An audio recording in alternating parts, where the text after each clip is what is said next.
Even when you feel low, you can still go. Even when you feel slow, you can still go. Even when there's no hope, you can still go. I never answer to no, man, I still go. Go, go, go, go, go, go, go, go, go, go, go, go, yo, go, go, go. Hustle hard, hustle every single day. I'll be making moves till I'm buried in my grave. To the system, I don't wanna be a slave. I've been doing shit my way, or the highway. And in the driveway is a nice range. Cause I grind through the climb, I invite pain. You'll never hear me, bitch, nah, I don't complain. Just gotta flip the switch and you can go and obtain anything you want, anything you need. Your mind's got the key ingredient, it's belief. They deceive with the negativity, but I just slide right by that energy. Even when you feel low, you can still go. Even when you feel slow, you can still go. Even when there's no hope, you can still go. I never answer to no, man, I still go. Go, go.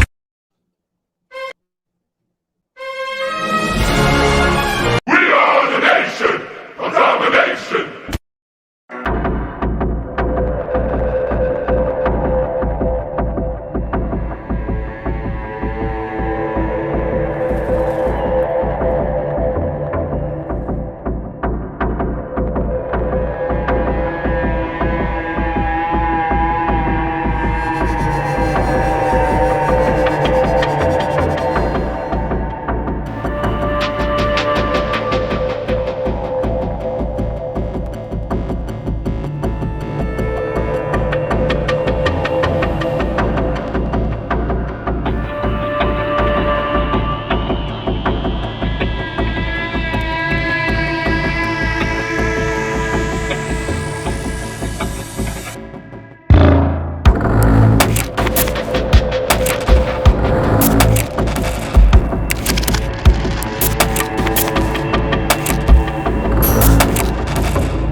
Welcome to another episode of BIRDGANG Nation Sports Talk. I'm your host, BIRDGANG 31.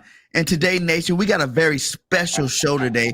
We got three of the best, Eagle fan content creators that are out there coming on the show today. So make sure you guys stay tuned, hit that like, and subscribe if you have not subscribed. I got my boy JC Eagles Talk in the building. How you doing today, my guy? I'm good, man. I'm good, man. Yes, the Philadelphia Eagles are 6-0. I didn't see this coming. I'm gonna keep it 100, but I'm glad they have exceeded my expectations so far. So hey, let's get into it.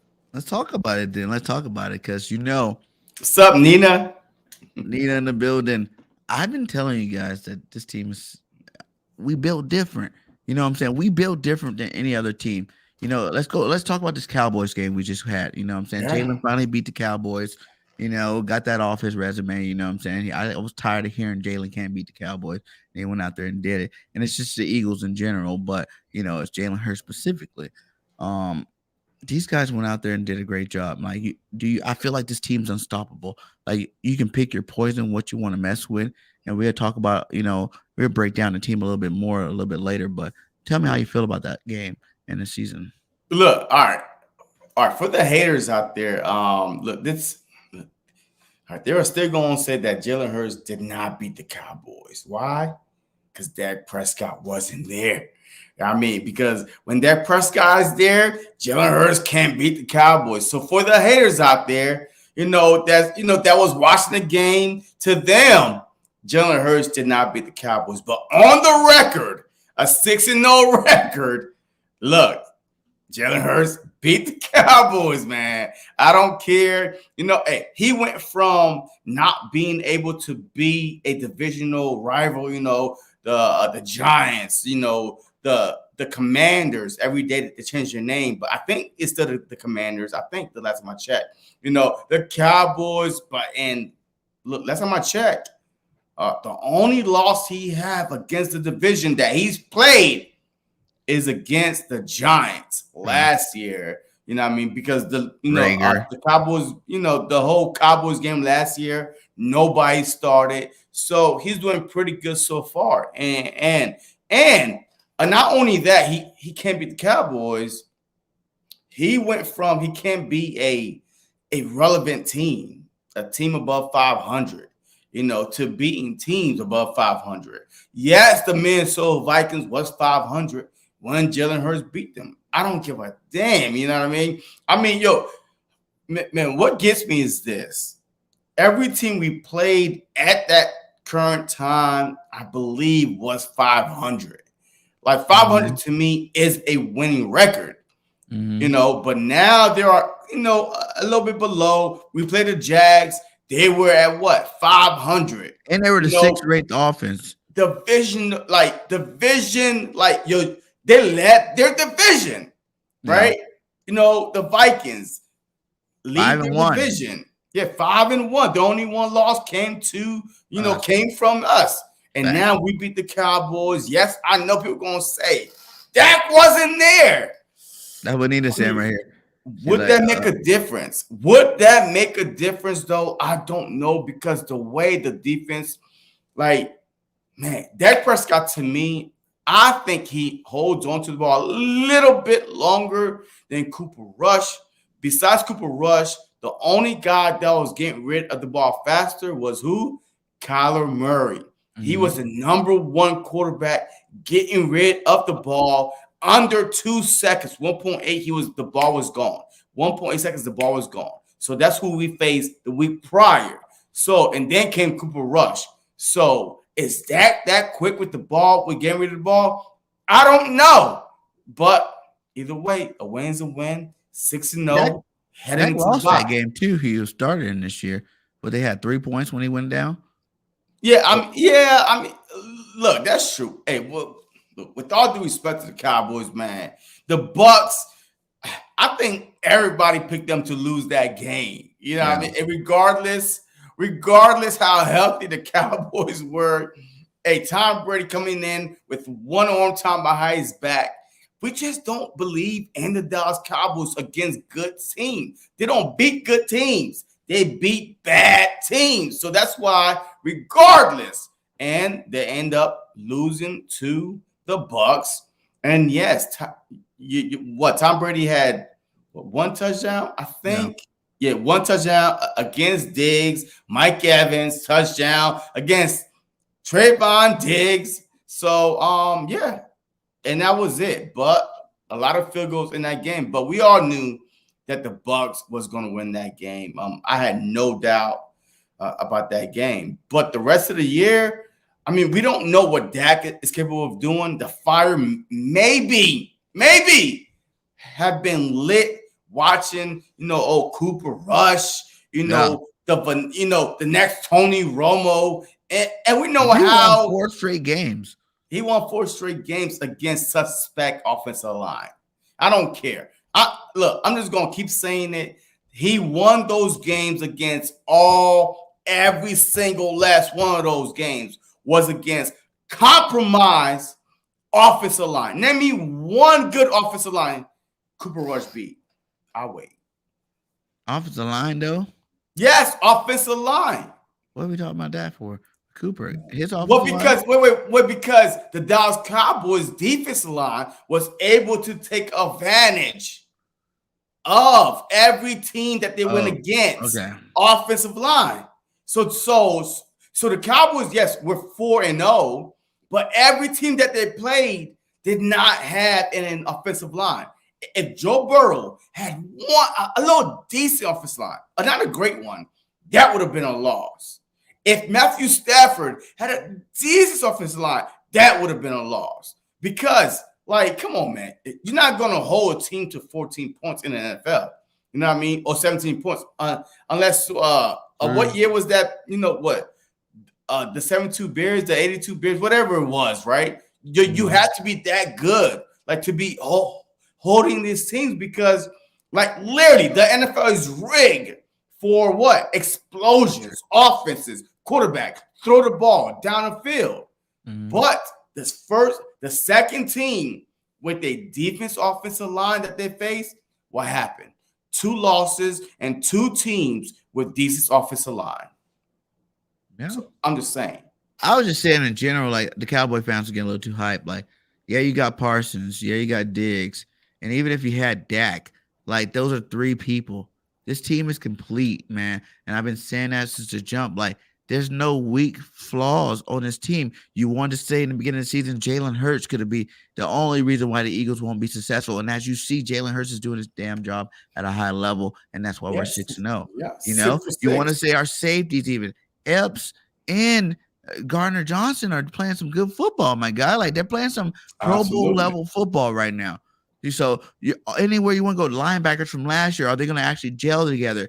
Reddick's having a good season. White's having a good season. You know what I'm saying? Like Edwards having a good season. They're all out there balling at a high level. So, you know, if you're going to say that these are the only, like going into the season, you're going to say these are the only weaknesses that can keep us from playing good, and you see that those players and those weaknesses are playing great. Who would have thought we had the best secondary in the NFL? Bradbury's playing lights out. I did. Slay playing lights out. I did, because if you go on my Twitter and it's pinned to my page, I had the Philadelphia Eagles leading the league in turnovers. Like I had my 5 bold prediction. Well, one of them was the Eagles will lead the league in turnovers, and so far it's coming true. Jalen Hurts will win the MVP was my other bold prediction, and this was in July. Miles Sanders will have 8 rushing touchdowns, over 1,100 yards rushing. Devontae Smith will I believe he'll have 10 touchdowns. So it's all pinned on my Twitter page, 5 bold prediction. And so far, I'm 5 for 5. All of them are true. That Dallas will be top 3 tight end, like 85 reception plus. All on my Twitter pin. So I saw this coming, that this Philadelphia Eagles a defense could be this good, but it's still a long way to go, though. I mean, week 6. We 6-0, but there's 11 games left. So let's just, remember that. I get it. Like what? No, it's week 6 or it's what? 10 games week left. 6. 10 games left. 11.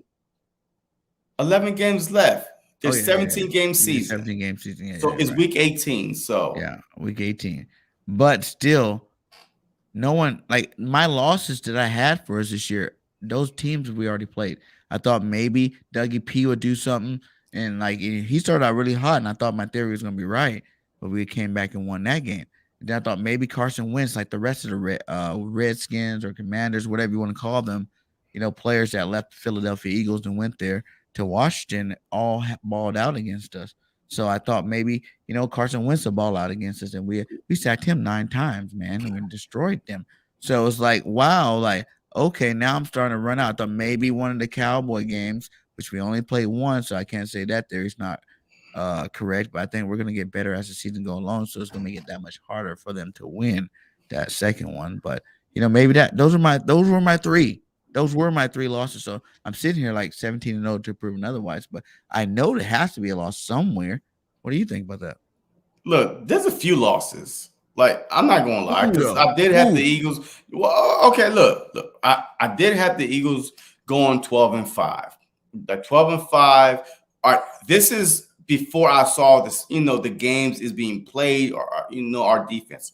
I had the Eagles splitting with the Commanders, all right, and splitting with Dallas, okay? I had them losing to the Colts. I had them losing to the Packers. And I think I had them losing to the Cardinals because of a trap game, big win, it kind of like played out like this. Our first loss, I did a video. Oh my God, I got killed for it by Eagle fans, right? I literally said the Philadelphia Eagles will lose to the Cardinals. The Cardinals would defeat the Philadelphia Eagles 24-21. Let me tell you, as that game progressed, I was like, oh, I'm hoping I'm wrong. I'm hoping I'm wrong because that missed field goal was everything. They had the momentum. Yeah. That we could not score. We like imagine they hit that field goal. We go into overtime. Man, anything could happen. But the exact same thing. A letdown game, a big game against the Jags the week before, coming back from behind, and then week 6 matchup with the Dallas Cowboys. That was the perfect letdown in the middle. So I said the Eagles was going to lose the Cardinals, and boy, I got a lot of comments. But hey, the Eagle fans are forgiving fans. They forgive me. You might as well be enthusiastic about it and just tell them, what you really feel like. These guys aren't going to be beat. Like, Well, no. Well, I'm telling you, the Eagles, I still see them losing. Like max is 4 games, but minimum is 3. Out of those ones, we already played. The Cowboys game, I feel like that we gonna lose that second game. It's at home, revenge game. Dak is back. I mean, like all that is going to go into play. I feel like that they're going to jump on us early. But and you didn't see this game and think that if we didn't play our best game now, by the time we play them again, we're not playing our best football by then. Come on, BG. We beat them handily. Like, we really won that game in the second quarter. Okay, it was wrap. It was already done. But that's been the whole season. But aren't you tired of saying the exact same thing every week?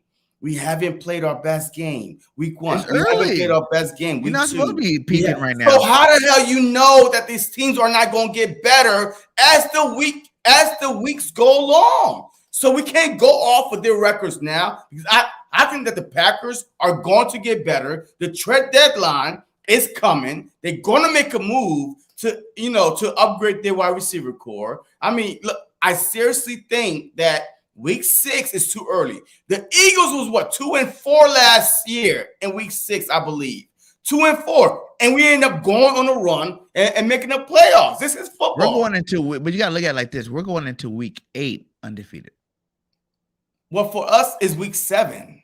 Well, this is next week 7 when that's our bye. No. But for us, that will be 7 weeks. So our record is still 6-0, but we lose that game. We 6-1. Last year, we was 2-5. 2-5, 7 weeks in. Regardless when the bye came, but that's what I'm trying to say. Like, these teams are going to get better. Like, regardless of what we think so or not. The Packers are going to get better. The Bucks are going to get better. Every team, if you watch football every year, it's whoever gets hot, like midway through or at the end, that makes it the farthest. It's not how you start; it's how you finish. 7-0 teams go, 11-0 teams. 11 go. Pittsburgh, not made playoffs, and you remember Pittsburgh? Man, they made the playoffs, and the Browns ran through them like diarrhea. Like, you know what I mean? So that's what I'm saying, man. Look. That's what I'm saying. And I agree with you, Drew. I think that should have been a blowout. But absolutely. And that's the problem. You gotta can't blow teams out. As we just said right now, listen, and this is my theory, and it's just my theory of why the Eagles so-called have, problems in the second half of football games. When you're blowing a team out that bad in the first half of football, it's instantly gonna put you into relax. But why do you got to keep putting out your best plays? Showing more film on tape of all your top plays and like your top weapons, using them to full capacity. Why not dumb down the game? When do you stop the second half? Just like we did it against Dallas, we dumbed down the game until they got close to just relaxing. But when do you stop relaxing? When the team is within 3 points? When the team's good enough to show you the hell no, that's not how championship team win games. If you're championship teams, you go for the juggler. You go for the throat. You're down. We got the hit at halftime. Like, we're already done. Like, our game's over. We already know we won. We already showed that we can establish dominance on a football team off the jump. Now, do I want to see them score like 50-something points and like have one of them big blowout games? Of course. But I'm saying competition-wise, how Nick's always talk about competitive edges. Why show all your stuff throughout a whole game when you already beat them in the second quarter? You already beat them in the second quarter. It's done. Why keep not going with over. It's a 60-minute game. The Ravens was up by 25. Ravens was up by 25 on the Dolphins. And the Dolphins came back. The Pittsburgh Steelers was down, right? The Jets to the Jets. The Steelers was up by 14. They came back and won the game. So just stop sleeping on these teams. Everybody get paid. All right. Everybody have families to feed. I hate the fact that, like, man, according to you, we could turn it off and turn on like that. Hell no, that's not how football works, brother. It doesn't normally unless you got one of them special teams. You've watched teams like that do that, but you only really watched the history. Have you ever watched that won a Super Bowl that turned it off in the second half throughout a whole season? I've not seen not one team. I've seen, but it hasn't been the whole season. We've had to fight in some games. You know what I'm saying? Like where we were just always up. We didn't jump up to the big league. We had a couple of games we were in the game with them the whole time too. And that's why I say, like, the Eagles, if you're only going 6 games, the Eagles have played every style game there is, like dogfight or even like a blowout type situation. Like, yeah, the score might not look like a blowout at the end, but we all know the game was over long before that clock struck.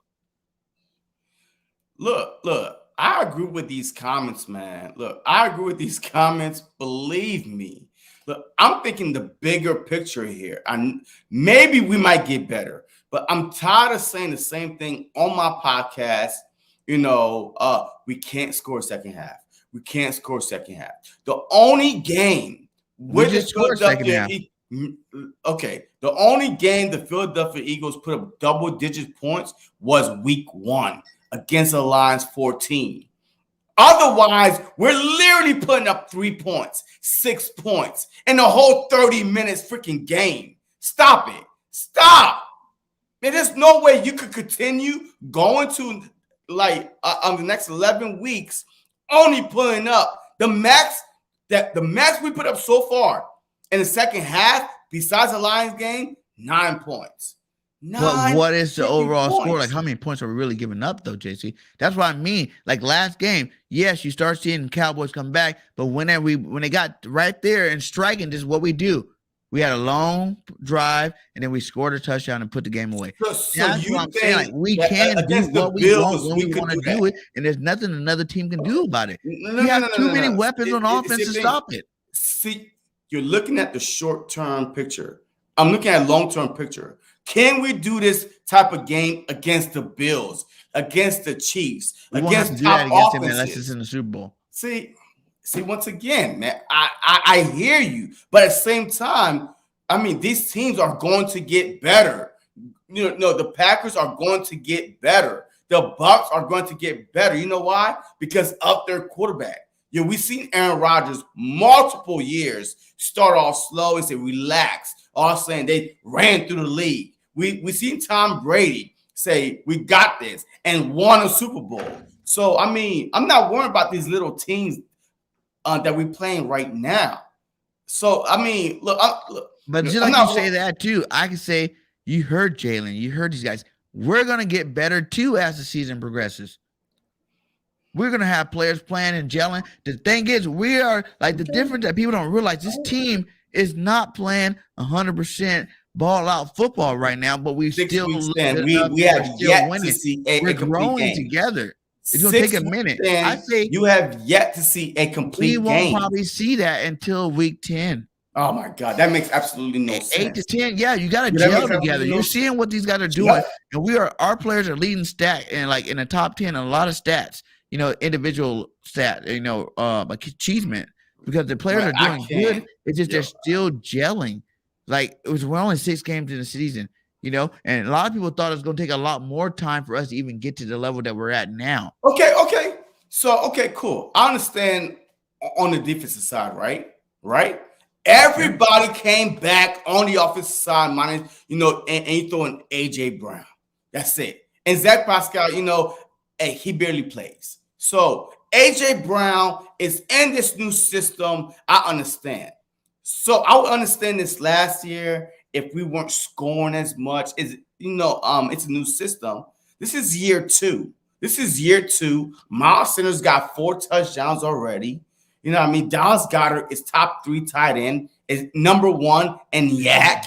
You know what I mean? So all these things are clicking for the Philadelphia Eagles. AJ Brown, top 5 in receiving. You have Devontae Smith, almost in top 5 in receiving. These guys, the offense is clicking only for a quarter. So you can't tell me this is going to get better when you put up 20-something points in the second quarter and then put up basically 6 points in other the whole teams aren't even 30 putting up minutes. 20 points in whole games, JC. That's what I'm saying. Ain't no team right now in the NFL going. So you keep going backwards. You keep going backwards. No team in the NFL is going 4 quarters. No. Like, you got to give us our kudos too. What did I say? See, the thing is this. I'm not satisfied. I'm hungry. Oh, yeah. All right. I don't want to be embarrassed in the playoffs or when we play a team that's blowing our backs out once we was up by 20. I haven't seen this team put a complete game together yet in third or fourth quarter. Only one quarter I've seen this team dominate. The Philadelphia Eagles came into the Dallas game number 1 in second quarter points. That is 85 points, more than 17 teams, including the Dallas Cowboys. It's more than 17 teams, more than half the league. The Eagles came into this game scoring 85 points, more than 17 teams. But check out their second half scores. They are bottom of the league when it comes to second half points. You cannot do that if you expect to be you cannot do that if your defense sucked and every game was a cat fight. You couldn't do it then. Your team wouldn't be very good. But when your defense is good like ours, we got the best secondary. We got like one of the best defense in the league. You can do that because you don't need to show all your stuff in the second half if you're already blowing the team out. That is not preseason, hey, BG. This is not preseason. You're showing all your stuff. What are the stuff you're showing? I mean, they come in there with the game plan, with the sheet this big. So what all stuff that they showing? Okay, the Dallas Cowboys was exposed. You know why? Because they played a complete offensive line for the first time, and their defense did not give up one rushing touchdown all year. And the Eagles exposed that. They have not give up more than 19 points all year. Eagles exposed that. You know why? Because the Eagles was better than them on offense. Imagine neck and neck, equal teams. But there isn't one. All right. Who? See, that's why I be asking people. I'm not saying this to be silly. What team is as complete as the Philadelphia Eagles? There's not one team. Every team have a bad game. And you know what? Right now, like Nina said, our defense is better than the Bills and the Chiefs. Like, we got the best defense in the league right now. We have the best offense in the league. The Bills and the Chiefs has played better competition. Let's keep it 100. The Bills and the Chiefs has played better competition. Really? So just stop. Yes, absolutely, really. Because your quarterback matters. Competition matters. Yes. And that's why we kept on saying what? The Dallas Cowboys were frauds, right? Because the only team that played that was better on the offensive line was the Bucks. What happened to that? They lost. Yes, I'm an Eagles fan. But the Dallas is one of they all hyped up right now like they're about to do something against the Lions. When we played the Lions, they were the number 2 scoring offense in the league. And that was week 1. I mean, hey, shoot. I'm saying they were one of it. I think when we played the Jags, they were number 2. But I'm saying like they have one of the best offensive lines in the league, just like ours. That's where they're tripping about. Like, they're gonna go against a buzzsaw offensive line that's gonna really get them next week. I don't think. Hey, you know what, man? F David, man. F David person. I don't give a damn who the hell you are. Look, this is the thing about fans, right? Like, you can't never go against a team that's unrealistic. So sit your ass down, go somewhere, because guess what? I'm going to keep it real with you, okay? Because if you expect, roses and all this stuff, the Super Bowls, get that shit out your head until you see your team. I think fans have the right to feel that way. Can we watch All this right. happen the last 2 years See, of that's football? what I'm The talking about. last 2 years of football, right? Last year, the Rams loaded up on talent and they won a Super Bowl. Yeah, they had a couple bumps in the road, but they still won the Super Bowl. We knew they were going to win the Super Bowl early in that year, especially the additions that they kept adding. But The that year was before common that, sense. Everybody picked the Tampa Rams Bay had a nice team, and they went because out they and were got complete. And Tom guess Brady. what? And we're And they were complete. That's what I'm scoring. saying. They were scoring. They were one of the top scoring offense in the league, and the second half also. They wasn't getting walked down. They wasn't getting walked down. Okay, they was not getting walked down. These teams that you said, otherwise was one quarterback away, and they were scoring in the second half. So that's why I don't. They did more than one quarterback. They had to complete the team, man. That's why elite quarterbacks, they don't win multiple Super Bowls. It's about the team. Once they get that fat paycheck, you don't see not one elite quarterback out there right now that's won a Super Bowl after they got paid. It doesn't happen. You don't have enough money to support the team that you need to have around them. That's why Jalen Hurts this year being in this rookie contract and second round draft. I hear you. You know what? And our team that's the magic piece. Like we've done everything. Y'all say, both of those teams done. Y'all are not listening to what I'm saying. Y'all not listening to what I'm saying. We can't score in the second half. It's alarming. But you're saying we can't. I think we can't. We want to.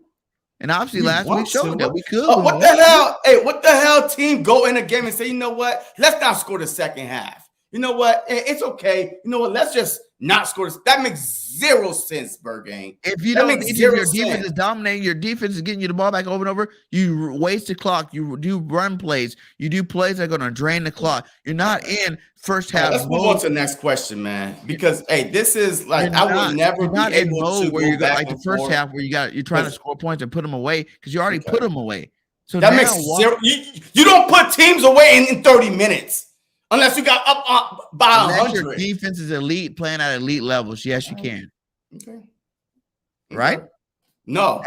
No. Did Chauncey Gardner don't have I never grew up to make give sure up. he steals that game? I played football my whole life. There's no way a coach say, you know what, guys, just let them relax. Let them relax. You know what? Let them come back into the game, and then we'll turn it on. You're not letting that's you're the most playing, stupidest thing I've ever being heard. Strategic. You're running out as much clock as you can. You're hoping to score, but you're gonna do it not using all your. You just said that, no. You're dumbing down the offense. You're dumbing down the defense.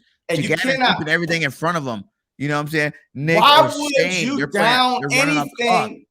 What that makes no sense to me. Why? Like, why? When did running out the clock didn't make sense? If you got in the third quarter. In the third quarter, lead, the faster you could drain that clock, the faster you get out of there. Go talk to the Ravens. Go talk to the Ravens. Go talk to the Steelers. So I can't talk to them. No, see, okay. The Ravens ain't a complete team. Their defense ain't scary like that. They've lost multiple games. We have never they had lost leads. 0 17-point no lead. team's better than us. 10-point lead. 21-point lead. They lost. Like it doesn't matter. Not us, though, Jay. That's what I'm saying. Like, we got a complete defense. We got the best secondary in the league, hands down. Like, we're picking balls. We're not letting teams get motivated. And what was the best quarterback, all right? The best quarterback that we faced this year? Who? No. I'm asking you. What is the best quarterback that the Eagles faced this year? It had to probably be Cousins. Who? Cousins. Kirk Cousins. The best so far. The best. Kirk Cousins. I'm not saying he's all world or nothing, but he's the best quarterback. And they're 5-1, so you can't even hate on them. The Bills face who? Patrick Mahomes. Patrick Mahomes, right? And vice versa. Those two teams right here, we get crushed. You know why? I'm telling you right now, they could put up points no matter first quarter, second quarter, third quarter. Yo, they are going to put up points. Okay, we haven't faced. So if you're talking about Kirk Cousins, the best quarterback we faced so far, and you are sticking out your chest. But who's the face throwing out the rest of the season, JC? That's what I'm saying. Who's better than Kurt that we play the rest of the year? But look, that Aaron Rodgers, his team's not the same. But look, They This lost. is the And the thing. teams you had to compare it to, Have that's why I Kirk hate. Cousins, Like, people but are going have off. Kirk Cousins won an People are going- MVP in his whole career. People are going off Is last he a year teams. 4-time league MVP in his whole career? No, he's not. Yo, have we seen the Minnesota go from trash to all of a sudden making a deep run into the playoffs? I haven't. And we're not going to see one of those quarterbacks in the Yeah. Super Bowl. See, but y'all happy to get to the Super Bowl and lose and get embarrassed. I'm not. Who gonna get loose? No team can mess with us, JC. All right. We're that team. And next topic, man. Next topic, because this is stressing me the hell out. Because some fans don't understand where the hell I'm coming from. Y'all would never understand. You don't understand where I'm coming from. You are a 17-year-old mindset type of person. Okay, kudos to you. Let's move on to the next topic, man. Because we could debate this all night. My mind won't change. Your mind won't change. What's the next topic? Let's go, man. Because we're wasting a lot of time right now. To BG's point, we're beating the Packers. Fact. Okay, cool. I mean, I'm just saying like completeness, and that's the only thing I'm arguing. I'm not saying one. You were about completeness, like no team could have a bad game. The Pittsburgh Steelers was 11-0. They lost 4 out of 5 straight. They were complete at 5-0, 6-0, 7-0, 8-0, 9-0, 10-0, 11-0. The Pittsburgh Steelers was the most complete team in the NFL. All of a sudden, they started, going down. What happened? The players were still the same. You know why? Because teams start figuring you out and teams start bringing their best punches game in and game out. And you can't score the second half. I keep saying you can't score the second half because we have not proven to score nothing but one game out of 6 double digits against the Lions week 1. Every other game we faced, we had to hold our breath. Against the Cardinals, a 14-0, holding our breath. He missed the freaking, kick. Against freaking the Dallas Cowboys, up 17-0.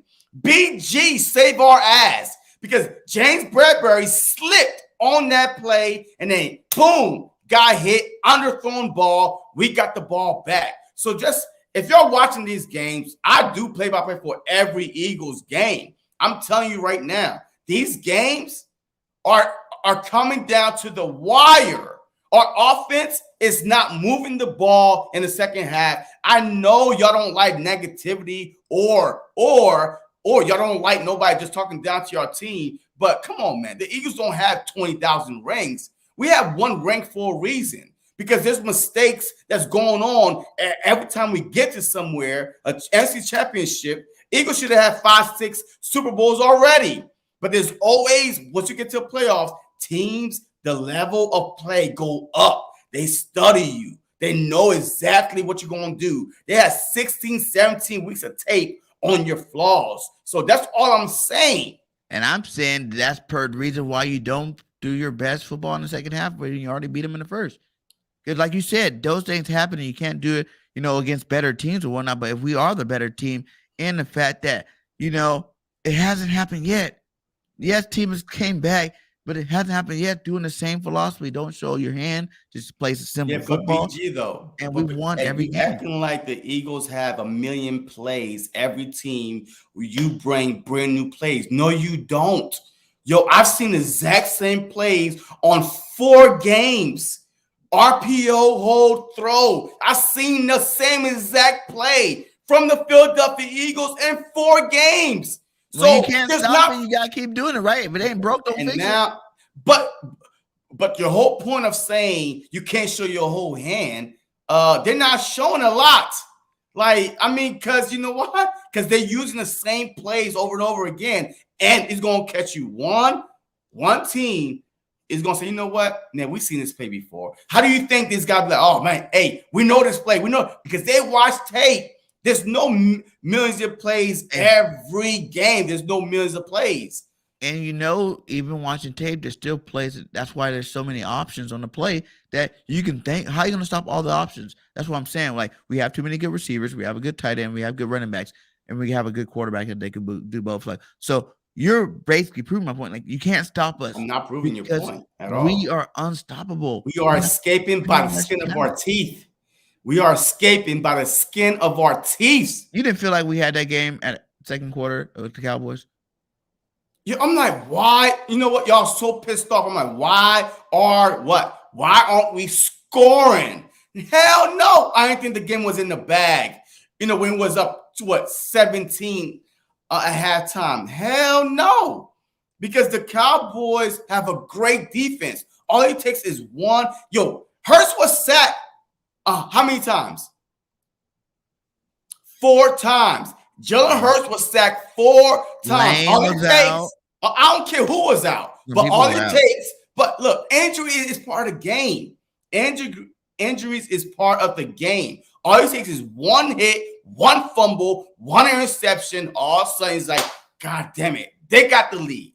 And now what? So now we're like, oh my God, let's turn on. Hey, let's start. Hey, come on. What's that new play at? Let's start using new plays. That makes zero sense to me. That makes no common sense. Anybody that plays football knows that. Like that makes That's what zero happens in the sense. playoffs. Teams do things that they didn't do all season. That's how they, break away from teams. Teams, like you said, they have, all season worth of tape where they want to go look at it and they're like, okay, we're going to stop this. And then you get to the playoffs and you have all these new plays that no one can stop because you didn't really have to run them all year long because you were that dominating. Okay. Let me see. What Drew say above David? He said, I don't agree that we are holding back. I do think they do try some things in the second half that they go back to what works. I mean, it's just, man, look, I don't agree that we're holding back either. With Jalen Hurts' mentality, with Miles Sanders on his contract year, with AJ Brown, that dog mentality. So look, I don't think our offense is holding back. It's something that teams go into the half, adjust, that we say, you know what, guys, we're up by 20. Hey, let's do the exact same thing that's working. And that's the problem. They go into the half up so big that they come out the second half trying to do the exact same thing when the defensive coordinator get paid too. Like, you know why? The Dallas Cowboys showed you exactly what happened. Yo, they start, yes, you can see that Lane Johnson was right there. Guess what happened? They started running the ball down our throats more in the second half. Not the first half, the second half, because they saw something that we could not stop. I mean, they just saw it and they started adjusting. And then we was like, man, shoot, because we thought that we were up. Hey, 23, we're good, guys. Just hold on to the lead. That's not how football works. That's not how sports work. You have to run up the score and now run out the clock. Run out the damn score. It's the NFL. These are professional guys. That's true. Look. Give them that right there. Hurts is saying that we are leaving money on the table. I'm tired of that speech. Every game, we're leaving money on the table, but we got the win. We're leaving the money on the table, we got the win. You know but why? Like you said early, it's early in the season, JC. We're undefeated. We haven't lost one game, and we're leaving money on the table, meaning we're going to get better because they don't want to leave money on the table, and eventually we'll get there. But right now, you got to feel good. I'm from Missouri. We're doing better than every single team out there. I'm from Missouri, man. Show me state. All right? Stop telling me. Week 6 is enough. We almost midway through. I mean, well, if you count the week 7, we come back 10 games. Okay, so we're about 35% through for the other season. I don't want to hear the same old, we're leaving money on the table, but good job, yeah. Yo, I'm glad we're 6-0. I'm an Eagles fan. I've been there through the tough time, the good times. I saw the 4 straight, NFC championship losses. I'm not happy with that. That's why you think the Dallas Cowboys, the Giants, the Washington Commanders keep saying one ring. Was y'all even alive then watching the heart attacks, the misery? Because we need to get past that. So we need to start right now. We can't wait and hope that this team start clicking on all cylinders right now. Go out there like the 18-0 Patriots. Them dudes were demolishing with Randy Moss in that team. Games that they struggled in. Man, even the 17 Dolphins had some games they struggled in. Okay, bro, you're not gonna be perfect in a football game. Go back, and we haven't been perfect in no games at all. No games. All right, name me one perfect game in week 6 and last week. All right, you know what? Last year compared to this year, what was Hey, name me one perfect game from last year and name me one perfect game from this year, because I'm about to prove your point right here. Said name be one perfect game from last year and this year. Yeah, the first 6 games. You know what I mean? Like, hey, let's keep it simple. The first 6 games last year compared to the first 6 games this year, a perfect game. And I'm about to tell you the reason why I said that. Well, no team really has perfect No. games. But I will say, Drew says last year Detroit. I was gonna say last year Atlanta was pretty good. With the first 6 games, Atlanta, Detroit was it Atlanta, right? We came out.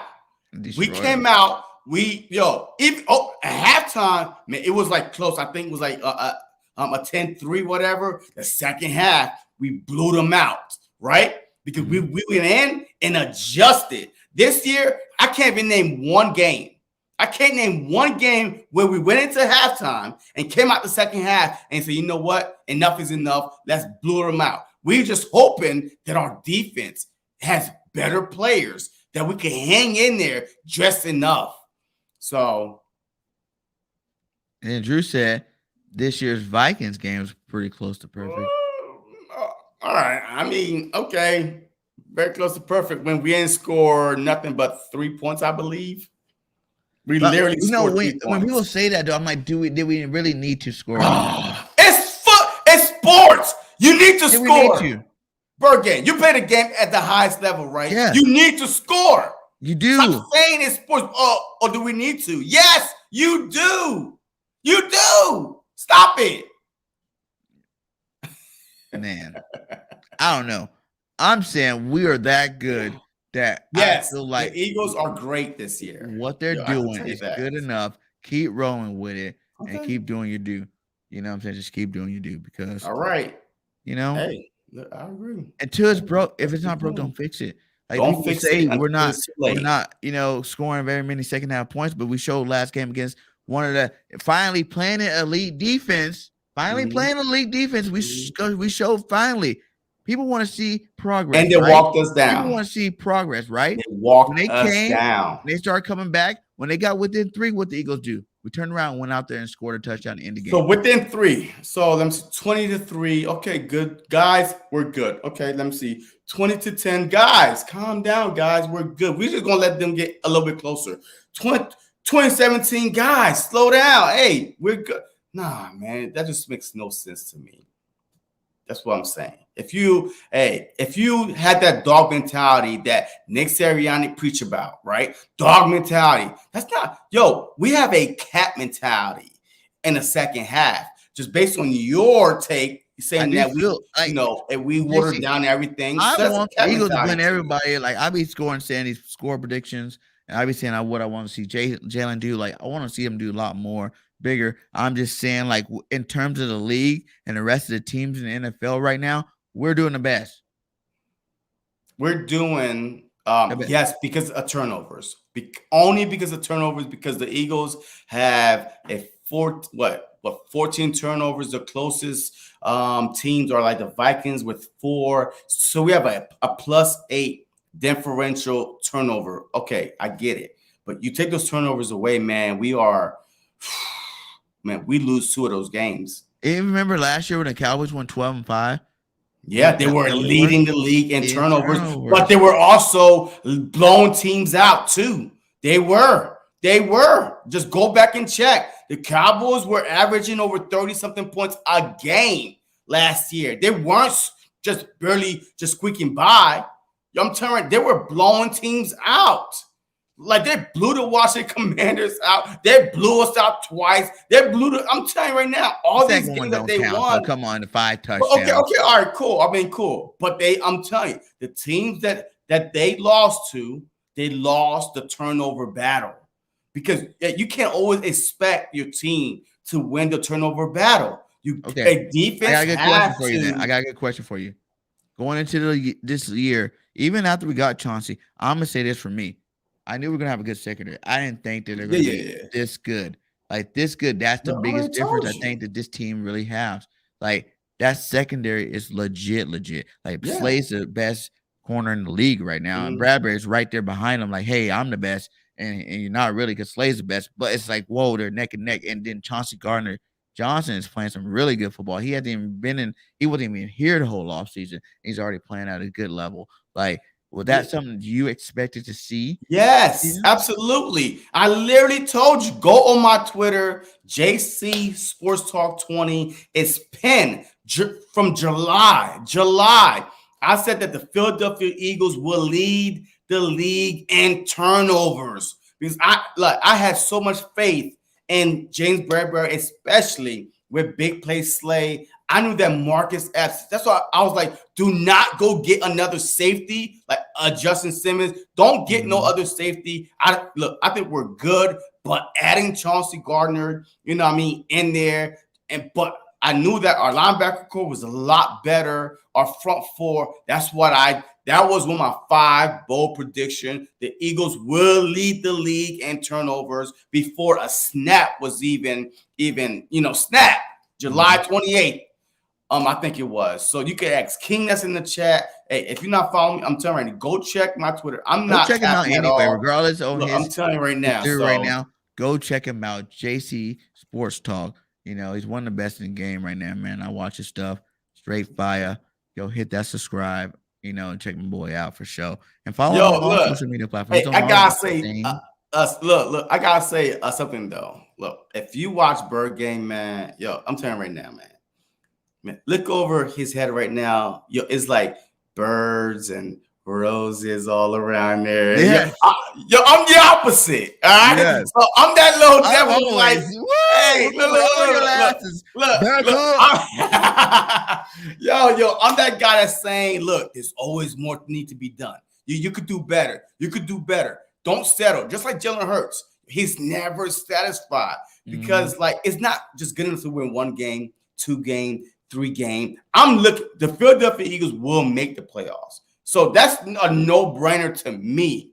But I'm looking, let's start fixing these things now before let's start blowing teams out. Let's start dominating, and just show me a few, teams that we could blow away, like the Pittsburgh Steelers. It's coming up. I think we still got the Bears, the Packers in there, the Colts in there. These teams are not very good. Like, they're not very good. Can we put them away compared to other teams? The Jets even blew the Packers out. God darn it. The Jets blew the Packers out. If we don't equal the Jets performance, then I'm be pissed. I'm going to be pissed because Jets are not as good as Philadelphia. They're young guys playing some good football. Bryce Hall's a beast. I got him on fantasy. He's Sanders is a beast.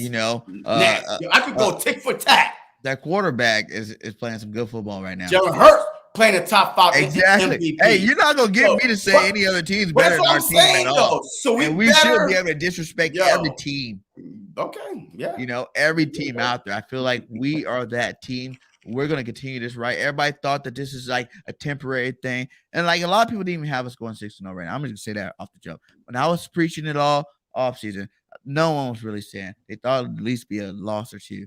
In there. And I was just like, this team is special, man. We just but when you did hashtag we built different. I'm trying to make that a good hashtag. Yeah, but when you did your schedule breakdown, the first 6 games, you had us. No, I don't care what was in your brain. Did you do a video the first 6 games talking about 6-0? I can't say I did because I said the losses is more like the rest of the schedule. I was like, I didn't see a loss. Because I told you the three losses I told you that I thought was possible with the way, that from knowing what I knew about the team last year going into this year was the Jags game because Dougie P. I knew the Jags were better than they were last year. They got pieces, they got players, and they had a really good coach. And he's not Andy Reid though. He's not Andy Reid. I know he's not. Dougie P won a Super Bowl with us, so it obviously means something. Right. And I didn't say it was going to happen. I said that could be a sneaky game, a sneaky loss. And then I said Carson Wentz. And obviously, we're not playing Carson the second game. So Carson was the first game. He'll be back. Man, he'll be back the second game. He might. I mean, Dak came back, 5 weeks, right? 5, 6 weeks. I mean, he could have played last week. And it seemed like because it's on his, his ring, his ring finger on his throwing arm compared to the thumb, where you can't grip the ball. So your man, your ring finger, man, you still could grip the ball well enough to throw, so 4 to 6 weeks, he I'm not might saying he come can't back. ball, but like obviously seeing what we did to him the first time. I thought it was gonna be that first game. And he's gonna come in there, especially he was at home. He's gonna go light us up, and it's gonna be a dogfight. I didn't think we are gonna lose the game, but I thought Carson was gonna have a great game. And I think if we could lose the game, that could be the game. So that's 2 emotional games. And then you never know with the Justin Jefferson guys in Minnesota or even the Cowboys. Like the Yes, Cowboys losing had a 3-4 good games team, in a row. a good defense. You know what I'm saying? Like either one of those games were the games that I were expecting those 3 losses to come in. Man, that's 3-4 games in a row then, because we literally played them the first 6 games. I didn't say all of them. I But said see, I need a solid prediction, man. each one Right now, individually. hey, could have you been are a on loss. the fence, man. Yeah, right now you're trying to play both sides. All right, I need your solid prediction. Which team? I don't want to say. I want to hear what team you had us losing to straight up. Those were Don't the tell teams, me. Joe. I'm telling you. But I told but you everybody mentioned when like I 5, said 6 when I teams said 14 already. and 3, I told everybody I have to really dig to try to figure out the 3 losses because I really don't believe anybody on the schedule can beat us. That's why we do predictions, man. That's what I said. Man, Straight this up. is I why don't we think put nobody on predictions this team on can beat us. video. Because right now, look, Yeah, I but could take your word off of it, but right now, we're doing good. So now you're like, yeah, I kind of had this team losing. All right, cool, man. All right, those Birdie, games all are past us. right. Those games are past us. And like I said, Oh man, everybody wants to say the Green Bay game. I don't think Green Bay is as good as they were last year. And then absolutely obviously their not. record's There's showing no they're not as teams. good as it was. Dude, We the are best better. 3 teams are NFCs. The best 3 teams are NFCs right now, currently right now. Even though I think that That's one of Minnesota them, man, and it's who? on the NFC East. Because even though, man, I think the Giants are kind of fluky, but man, they beat some, the Packers, the Ravens, the way they beat those teams, coming back from behind, double digits on both of those teams. Hey, look, that's not an easy feat, man, especially the quarterback that you're facing. Lamar Jackson, MVP. Aaron Rodgers, 4-time, 5-time league MVP. So, and they beat both those guys back-to-back years. So you have to put some respect on their name. But yeah, I think the best 3 teams in the NFC is in the SCEs: Eagles, Cowboys, Giants. Okay. That's just my opinion. I see my boy Dante backstage with Eagles talk. We're going to get him in here in a minute. But before that, I want JC to tell us, how do you see us coming out of the bye? What does the Eagles need to do coming out of the bye the most? We need to score the second half, bro. Give you 1 minute. Go ahead. Look, the Philadelphia Eagles fans out there, man. I'm an Eagles fan, obviously, man, you could tell. But it's okay to be critical of your team. You know why? You passionate, all right? It's okay to be a passionate fan. I mean, that's why everybody don't do YouTube. Because the minute you open your mouth, you kind of like said what everybody don't want to hear, boom, unsubscribe there, or boom, oh, he's a hater. No, it's okay to be critical of your team because you want to see your team succeed. You want them to go the farthest, win multiple championships. So out this bye, I'm going to tell you this.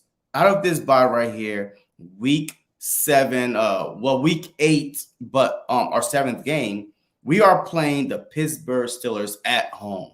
I want us to dominate this team. Their quarterback is going to be a rookie, and Pickett. I'm telling you right now, their defense, they might get a Fitzpatrick back, Minka Fitzpatrick back. They might get T.J. Watt back. But look, I don't care who they get back. I want us to dominate this team, and I want to see more second half scoring. I mean, that's the only issue I have, BG. I mean, you can take me off. Second half scoring is the issue. If they could score the second half, man, this team will be unbeatable, unstoppable, Super Bowl bound because our defense is that good. We are leading the league, and like in every category, we are at least in top 10, period. I mean, holding to teams 17 points a game, man, that's unheard of. No. If you could hold team to 17 points a game and you are expecting, to move forward, your offense should at least be able to put up at least 21, 24, 27 because your defense is that good. That's my only issue. All right, that's my only issue. This whole back and forth between me and BG was between the whole fact that hey, we've been playing great and all this stuff. Okay, I get it, but what is the problem you see on the Philadelphia Eagles? But BG don't see none. He see is roses. Oh, I but see what's the problem on problems. this I'm not going to team? talk about them. See, that's the talk thing. about right now. See, oh man! So now you set me up to look like the bad guy. You set me up to look like the fall guy. We always do, Jason. I'm trying to love being on here with you, man. You know we always got that chemistry when we're on this. Yeah, stage. man. We don't go back and forth. But let's welcome my other guests in from Eagles Real Talk. JC, you're more than welcome to stay. Let's keep it rolling. We got 3 great guests tonight. Make sure you guys hit that like. I'm already hyped up, man. And you got me hyped up right now. Let's go. What up, Dante? Hey. What's up, hey, brother? fellas, how's it going? How you doing, my guy? I'm doing real good. After our Sunday night's game, I'm doing excellent. 6-0. Our team is 6-0, beyond my wildest expectations. Even as optimistic as I was for this season, did I see us going 6-0? I had us winning 12 games in the beginning, so somewhere along the line, we had to lose 5. And I think I had at least one of my losses, or maybe even 2. I don't know. Probably 1 within these first 6 games. So for us to be 6-0 is very surprising to me, but it's a pleasant surprise. Let me put it that way. I am very pleasantly surprised, and my co-host on Sunday night show, the post-game show, was like, dude, you look like you're emotional. I was like, yes, I am emotional. My team is 6-0. And I didn't, come on, man. This is the first time. We tried to put, and my co-host Pat said it best. He said, we put together a roster, and we put together a roster based on what we think is going to serve our team the best. We try to assemble the best talent around, and we have aspirations, or we have expectations that they'll play up to the potential potential talent in which we signed them, right? So we had a situation with the Dream Team, right? We signed the Dream when they referred to that team, Dream Team. So we had the expectation. We had all these big time names, and they were supposed to be talented and the such, and they never lived up to the expectation of the talent that we thought we were getting, right? This year, Howie goes out, does a yeoman's job of assembling talent again, and we have these expectations like, wow, if everybody plays up to their ability, this should be a good team. And guess what? It's happened. It's happened. Like, when does that happen? We're getting everything that we expected from everybody that we signed, and it's still a shock to me that we are 6-0, and this team is actually living up to the expectations that we had when coming into the season. So how am I doing? I'm doing great. That's how I'm doing. But wait. Let me ask you real quick, man. Real quick, because, what is your concern with this team so far? I know it's hard to find any little holes. 6-0. Please talk to me. What is your concern before Miss I don't know because her name is not up there, but before the other half goes. JC, she just got up in here. Oh, my bad, man. Introduce herself. All right, my bad, man. Go ahead, man. My bad. JC jumping the gun.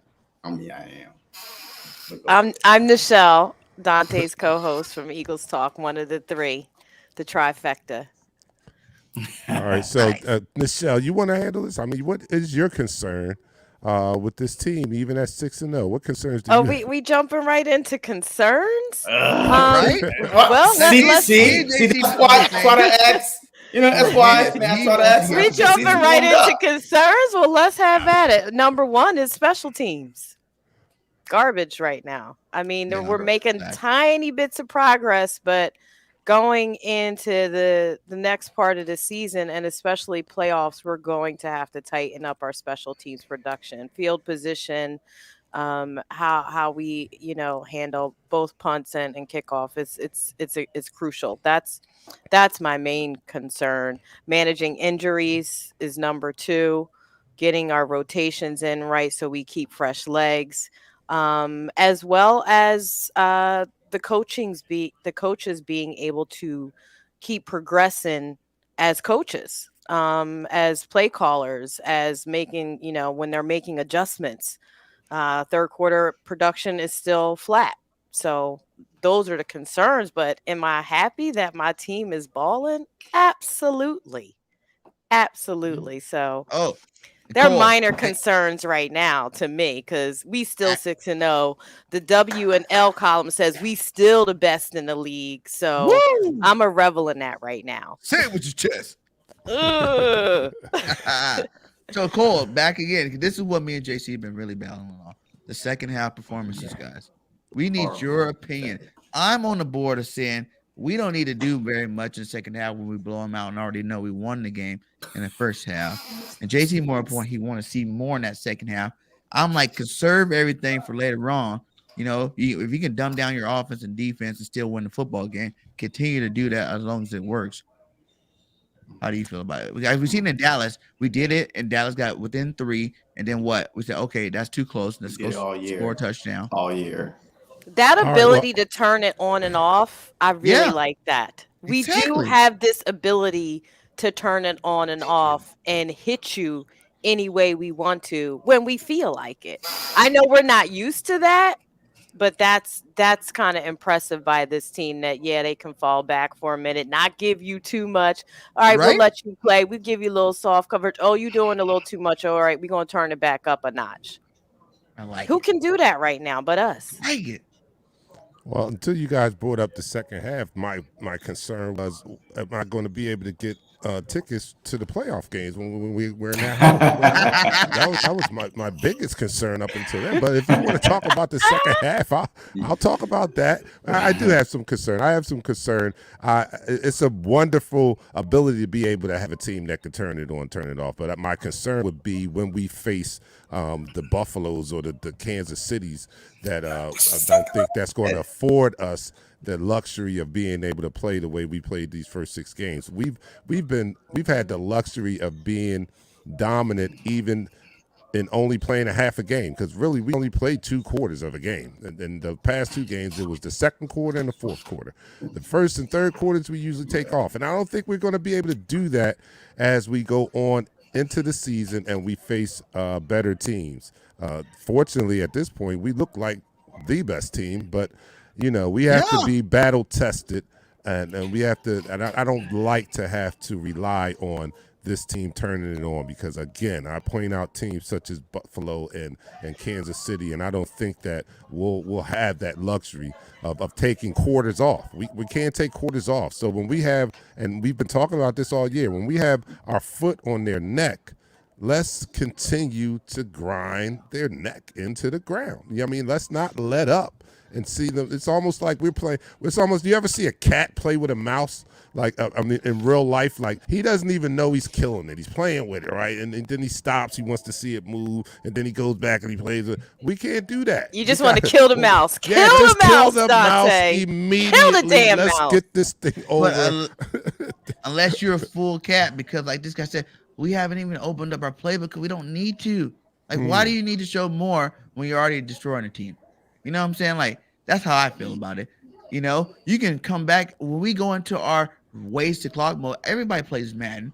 You played the game. When you go up big, you turn on waste clock, right? Early in third it runs off that 30 seconds. If you can be that way in the NFL game because you're talented enough to be that way, like other teams don't have options to be that way. They don't have complete teams like our team is complete. You know what I'm saying? They don't have that luxury, like you said, to turn it on and turn it off whenever you want to. Like we do, because we have the talent and we haven't even played our best football. So as the season goes on and on, we're gonna get better and better at it, and it's gonna be harder for teams. We play the Minnesota Vikings. They're 5-1 right now. They're an elite team in the league right now. We played the Dallas Cowboys. They were 4-1 before we played them or whatever. You know what I'm saying? Like a upper echelon team. And we've done it to both teams. Meaning when we play those good teams, we can still do what we want when we want to do it. And that's why we can't be fucked with.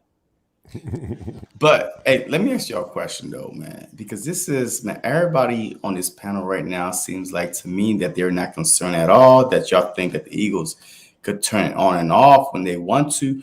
But the caliber of players that we have, the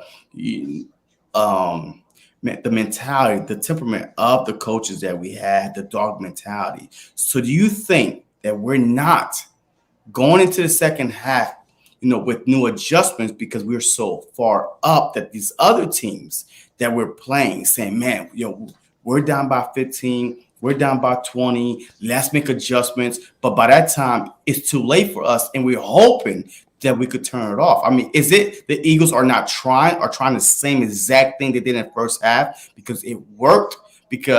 Or is it just like let's let them get close and then just blow them out? That makes no sense to me as an athlete. That makes zero sense to me. I'm saying that you're seeing the other team come back because you think the other team's better, and I'm saying the other team's not better. I never said the other team is better. I'm just saying in your theory, you're they make adjustments. It's mad they made the adjustment come back, and I'm saying it doesn't matter what adjustments they made. We're playing a different style of football, so that's the only reason why they're coming back. If we played the same way we played in the first half, they would never come back. That makes zero. I don't think it's a will. If you listen to our players, they're still not happy about not turning it up on a third quarter. So it's not that we don't have concerns, if you will. I'm not concerned that the talent on this team isn't up to any challenge thrown in front of them, any test. Every week on sports radio across the media pundits, this is a test. This game is a test. We passing all the tests with flying colors right now. We're 6-0. But I do think there are some execution issues in the third quarter that they would like to clean up. And yes, is it a serious concern for me? No, it's not a serious concern because I know they're going to clean it up. Because we're up. And because our defense is legit. And we're not playing, like you said, our best ball yet. And I know that they're working to get better and to clean up the things that frustrate us because it frustrates them even more. So long as they keep that dog mentality in the locker room, we could say what we want to say as fans, as media personalities, you name it. But it really, long as they keep their heads on straight, that's all that matters for my team. So that, to me, that's more important. If they're still striving week by week to get better, what more can you ask for from a team? We ask so much. They're 6-0. We ask for better players. We got them. We're asking for a full game. What do you think they're working on? They talk about it every week. Jalen is pissed. Every week he's pissed for leaving money on the table, as he likes to say. So I'm not going to sit here and say that my team is not trying their hardest. I think they are lacking on the execution. I don't think they're lacking on the will or the effort, but they're definitely lacking on execution, and they may get sloppy in the third quarter. And I think that's what they have to clean up. I like the way you think because the Dallas Cowboys thought they had one of the best defense until they met a team that were better than them, a complete offensive line that they faced for the first time. Right? They were right up there, right? But all I'm saying is this. The Eagles will make the playoffs. I'm not concerned about that, right? I'm not concerned about that. But I'm tired of, only making the playoffs and losing. I've been an Eagles fan for so long. For 5 NC championships, 1 Super Bowl appearance, way in the McNabb era, and this and that. I don't want to see that. I want us to – we are that good on defense. Let's make the offense get up there with the defense because you're not always going to rely on the defense to have a 2 interception games.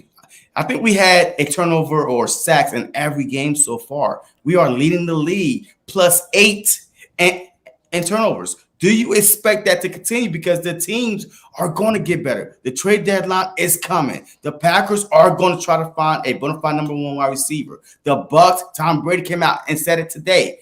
We're going to get better. So these teams, 6 weeks in, it's nothing to pump out our chest and say, man, we are up there and then every other team is down here. Absolutely not. The Eagles was 2-4 last year, week 6, 2-5, week 7. We still made the playoffs. We got hot. So that's what I'm saying. My radar is going off. What do you think is going to happen when we get hot? But my radar is going off right now. You don't sound like you believe. You gotta believe, JC. What do you see? Because like you just said, all those teams gonna get better, right? We're gonna get better too. So we're not going to get better. I'm going to talk to Dante right now. I'm going to talk to Mr. Dante right now because every time I start pointing out deficiencies on the Eagles, I'm a hater. I don't believe. Look at my damn wall. Like my whole freaking body is Eagles, but I don't believe. You know what I mean? It's me having saying, look, I'm not satisfied. Show me more. Like Jonathan Gannon. Everybody was like, oh my God, okay. I have 16 games of bad Jonathan Gannon. Show me more after 6 weeks. I'm not satisfied. I want to win the Super Bowl. Okay, I'm tired Seth of doing Joyner. this. Look, I'm tired of doing this.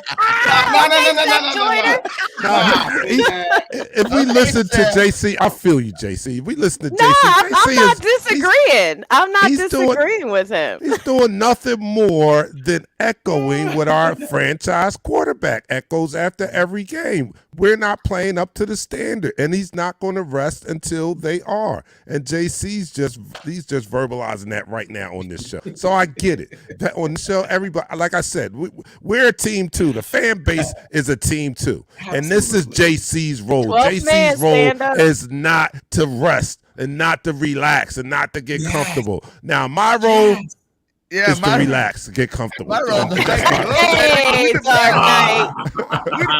I do my play-by-play in this. Past 2 games, my play-by-play was all in this. I mean, if I didn't believe in this team, ain't no way I'd be this right here. You know what I mean? I'd be undercover like the Dallas Cowboy fans be, when they, are not sure of their own team. But I'm sure of this team.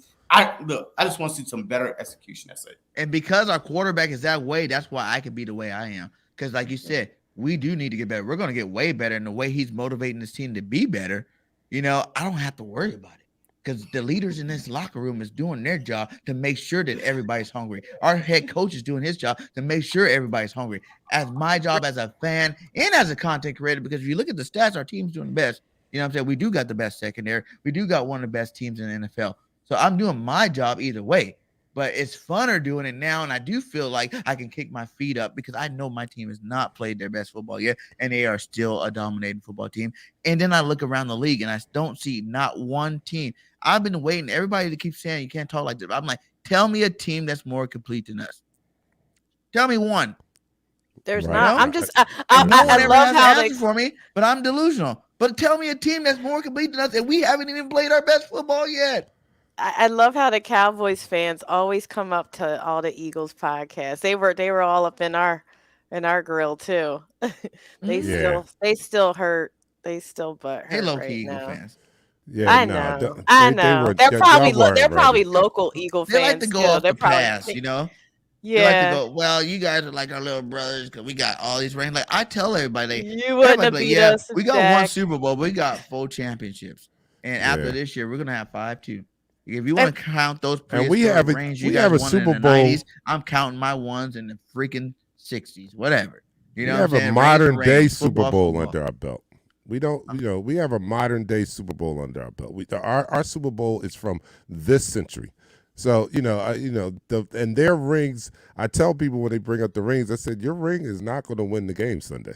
Yeah. If you want to bring all 5 of them, roll them out on the field, and let's see if those rings are going to win you the game on Sunday.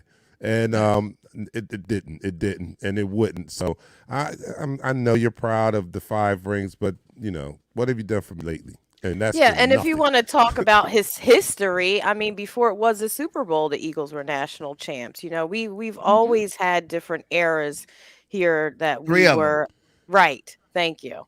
Come on, beat the great Lombardi. We're the only team to beat Lombardi in a championship game. Are you kidding me? Come on. That counts for something. It counts for a lot. The football history here is rich. And one thing we don't talk about a lot, we get frustrated because we want to see, that kind of Jim Johnson, Buddy Ryan defense. We get frustrated because we want to see our offense put up 40, 50 points on these teams. But we don't even give them props for not turning the ball over. I know. That's half the battle. We probably have the best turnover ratio in the league when it comes to our offense. Just taking care of the ball is a strategy to win games, and it may not be splashy, it may not be fun to watch, but it gets you the W. Team in the league, best 4th down. Number 1, we got it. Best QB sneak, hands down. Y'all can't come on, don't play with us. We are plus 12 in the turnover battle, in the takeaway battle. We are plus 12. The next closest team is like plus 4, something like that. We are, head and shoulders over and leading that category. And I think that's one of the key categories on why this team is so successful. We don't turn the ball over. We don't turn the ball over, and we take the ball away, giving our offense more opportunities down. Do I want to see the offense do better in the second half? Yes, I do. I'm encouraged, like you, BG, that we have so much more that we can – so much more room where we can improve. We haven't even played our best game yet, and that's very scary because we have, among those 6 wins, we have a few dominant wins and only playing a half, like only playing 2 quarters of football, and those games were considered dominant. So that's what is very, very scary. But I came across something on social media. You guys tell me what you think about this, because this could be sort of related. So the Pittsburgh Steelers, I can't recall the year, but it was in the recent past. They started off the season 10-0. Do you guys remember that? 2 years ago. 2 years ago. Okay, so they started off 10-0. And then the last 5 games, I think they went 4-5. Yeah. Could we possibly be sitting in that type of scenario? Do we have to guard against a similar scenario? Hell no. Absolutely. No, Absolutely. because I think that team probably was feeling themselves. They felt like they were a complete team back then, and they were that dominant back then. Our team doesn't feel that way. The locker room doesn't even talk like that at all. They're not even tripping like that. They're one game at a time, 1-0 every week. That means that these guys are still out there grinding, and they're going to make sure. Jalen comes from a winning establishment. He's always won in Alabama. Think about when he was at Alabama. How many games did Alabama lose those years? Like this one? is the NFL, bro. In college, I'm just saying it's tradition, and we have the team to do it. Like, he's on that mindset right now. He goes, I know I can go the whole season without losing a football game because I've done it before.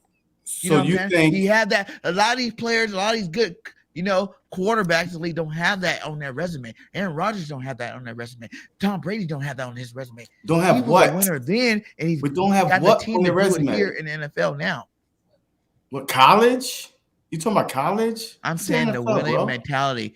I told everybody that's why I'm such a huge Hurts fan. But Big Ben won 2 Super Bowls. Tom Brady got 7. Like, that makes zero sense. Okay. Look, that makes zero sense right now because I feel like the longer you go undefeated, everybody is going to bring their best. They're going to try to knock you out. They want to be the guy, the team that says, you know what, we knocked them out. Guess what? After that first blow, the next team is going to say, what? 11-1? Let's go after them. After that, it's never going to stop. That year, I believe the Steelers were 11-0. They went into that Monday night game against the Commanders, I think. It was the Washington, and got embarrassed on national TV. I think it was the COVID, year, whatever it was, and he had got rescheduled. I'm telling you, they got embarrassed because every team wants to be that team that knocks you out. So you think a team with Big Ben, 2-time Super Bowl champion, going to say, oh, hey, guys, yeah, let's fill ourselves. Let's go party. We won the Super Bowl. Hell no. A team with like Hayward, their center, I think it is. You think that dude been in the league? He won a Super Bowl. So those guys are not young. They're not young. Big Ben was on his last leg. They're not going to say, hey, we feeling ourselves, this and that. No. Because the longer the season goes on, the harder it is to win games. That's just facts. Like, it's harder to win games because every team is trying to make the playoffs. And now, boom, especially if you're top dogs, yeah, they're going to come after you. So you keep on. Hey, we could only talk from our fan base, from ourselves. Well, I'm going to talk for myself. Like, yes, the Eagles, Jalen Hurts is saying the same thing every week. We leave money on the field. We leave food on the field. We leave food in the field. God damn it. I'm starving already. Feed me. You know what I mean? And stop leaving food on the field. Like, when am I going to eat a full meal? Like, it's week 6 going to week 7. I know it's still early, but that's my mentality, man. I have that dog mentality, especially if you have a coach that's preaching dog mentality. The second half, we have a cat mentality. Meow, go in, meow. Like, it's not a dog mentality because your foot is not still on their necks. You just like, hey, are you okay down there? Hey, you can breathe? No. and come on up and catch up. And then we're going to try to say, let's get back into it. That makes zero sense to me, and that's my biggest concern. But you got to look at the coaches we got. That's the kind of mentality they're going to have. They did that all last year, too. Like, whenever they were in games, they're not that, they might teach that dog mentality, but they still go into waste clock mode, And I think it's execution. Go into that mode. Yeah. And we can't negate the fact that the league is changing just from a philosophical standpoint. Look at the parity in the league. Jason Kelsey said it best on his podcast and in some interviews. It's hard these days to get a full, complete game. So even though that's what we want to see a team get up and have the second string going. That's rare. Look at these games. Look at who are only 2 and 3 win teams right now. We were going into playing the Jaguars, and PFF had them ranked in the top 10. Like week by week, it changes. The any given Sunday philosophy is in full effect right now. And we have to acknowledge that we're not getting these blowouts across the league, period. A lot of these games are going into overtime. They're going down to single digit wins, last minute wins. There's a lot of parity in the league. So that the games we'd like to see may not come right now. And shout out to all the Cowboys fans that like to hear Eagles, all the Eagles talk. They're just haters. Interesting. That's just interesting. Haters want to see us fall. On BGN, that's interesting. They low key must love us because I can't tell you. They low key must love us. I tell you, because they love the troll. Y'all got Can I continue to play devil's advocate here? Let me expound a little bit more on the Steelers comparison. Okay, so. And this was a Steelers fan who was stating this, and they were just saying that they had that same feeling that year when they were 10-0. They felt much like we did, and what he said from his perspective, in his opinion, that the games got tougher as that. Everybody was gunning at him because that was an expected part of it. Like he said, everybody's going to be gunning, so you're going to get their best effort. My quote, by the way, and that's me. Yo, I just quoted you. All right, you reading me. That's just what happens. They're going to come and give you their best effort because we're undefeated. So they got that, but he also pointed out that he thought that the schedule their early schedule were weaker, and they're strong, and the stronger part of their schedule came at the end of the year, and because he doesn't feel they were adequately tested during those first 10 games, that it was easier for when they faced the tougher talent. They just didn't. They got exposed, so to speak. And I hear where you're coming from, BG. Our team is just too strong to get exposed. But here's another point of view, right? It's my guy right there, Dante. Hold on, because I just told this to him, Dante. Listen, the theory I'm on is this. Last year, what happened? The Rams went and got all that talent, right? Right? And where are they at right now? Right? But they won a Super Bowl when they went and got it. They don't have all that talent no more. No. OBJ's not there. Mohamed Miller's not there. A bunch of people not there no more. But my theory is they did that last year, won Super Bowl. The year before, Tampa Bay went out and did the same thing. Went and got all that talent and brought it back, and they won a Super Bowl. So why can't, as Eagle fan, we understand that we went out and did the exact same thing? We went out and got all that talent. We did it when we won the Super Bowl. Yeah. But we did it then. But that talent and this talent is even different talent. We're way better this year than we were that season. We have way more talent this year. So why can't we as fans understand that we did the exact same thing? How we went over there and got all the pieces we need for this puzzle, and we can win a Super Bowl this year. You see, BG, hey, BG, a real quick, BG, they went and did that throughout the season.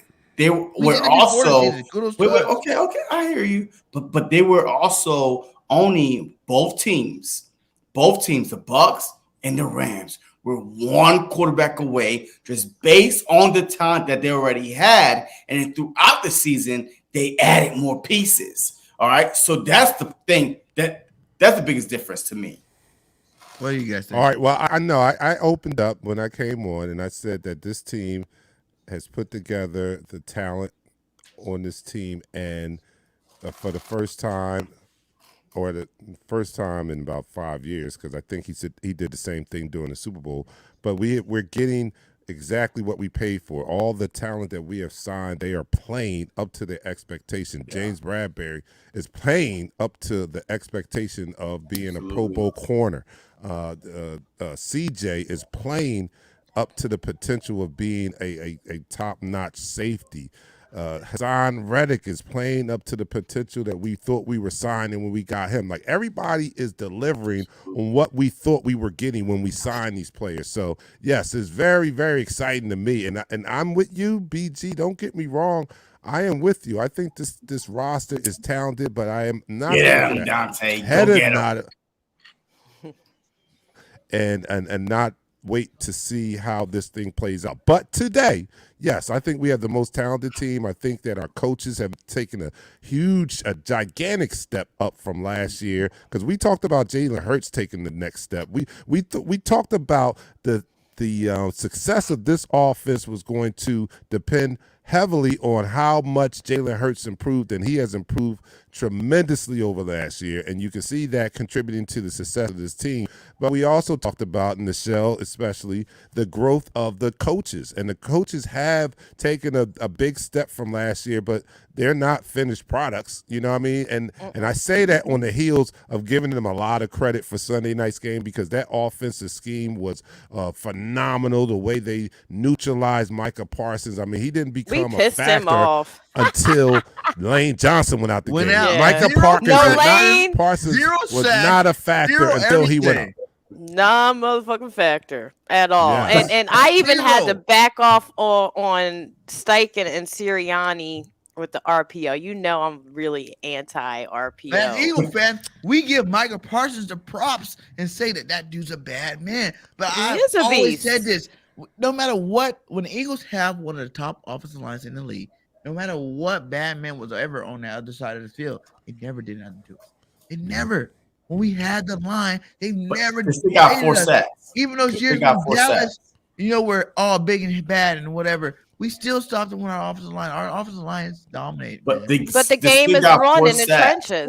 They did, but our game is run in the trenches. Lane Johnson went out. Like, come on. You talking about backups giving up sacks. You're not talking about starters giving up sacks. But that's the NFL, though. That's the NFL. I mean, you can't, you know, I can't go into every game and say, you know what, if you get hurt, we're gonna run this play, and hey, you know, are you sure you're gonna be out? Yeah, no. This is the NFL. People get injured. The next man up. We gave up 4 sacks. I understand, but we got 0 sacks. All right, for a defensive line with Hassan Reddick, Hargrave, Cox, you know, BG, Milton Williams, Jordan Davis, 0 sacks. Yes, 3 picks. I get that. But still, at the same time, no sacks. So that means that if we play another quarterback that was a little bit upper caliber than, you know, this bench up, what's your name? What the hell is 4 sacks? Even Cole, what did we get against Carson Wentz? He's a better quarterback. We either get sacks or we get takeaways. Turnovers. I mean, turnovers. So it's like every game is not going to be a 9-sack game. What's better, like pick or sack? Y'all mad at me already. No, I'm not mad at you. Check this out. I don't think that's a good I don't think that's a good argument, because it's either or. Like sacks, I mean, you know, the pass rush is married to the coverage, right? So you got to look at it. This was a more advantageous outcome. This was a more advantageous outcome than getting sacks. What do you want? You want to lose 15 yards, or do you want the ball to give back to your offense? You tell me what you want. I don't want to lose 15 yards. I'd rather the pass rush put the pressure on and make it hot back there and make the quarterback cause turnovers. You know what I mean? So that's what happened. So the 3 interceptions to me is better than 4 sacks. I'll take that any day. Shout out to the tip drill. I'll take that any day. Tip drill, right? Because those interceptions was a direct result of the pass rush hurrying or getting Cooper Rush out of his comfort zone. So the pass rush was still effective. No. We've been doing it all season long. Against Cooper Rush, how many games has Slay had 2 picks?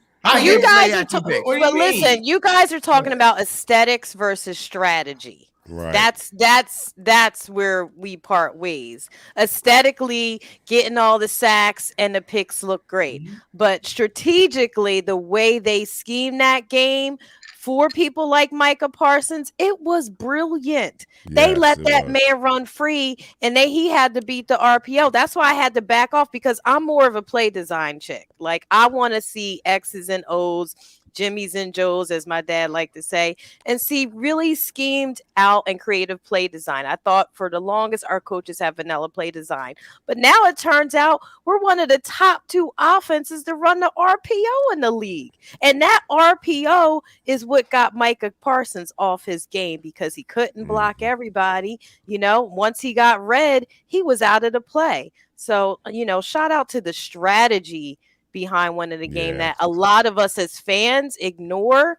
Clock management, not turning the ball over, because it's not sexy. It's not splashy. So we don't see the sacks. We don't see the picks. We get upset. We get frustrated. We want to see the sexiness, the flashiness of the plays, whether it be on defense or on offense. And we totally negate the fact that this is chess, not checkers.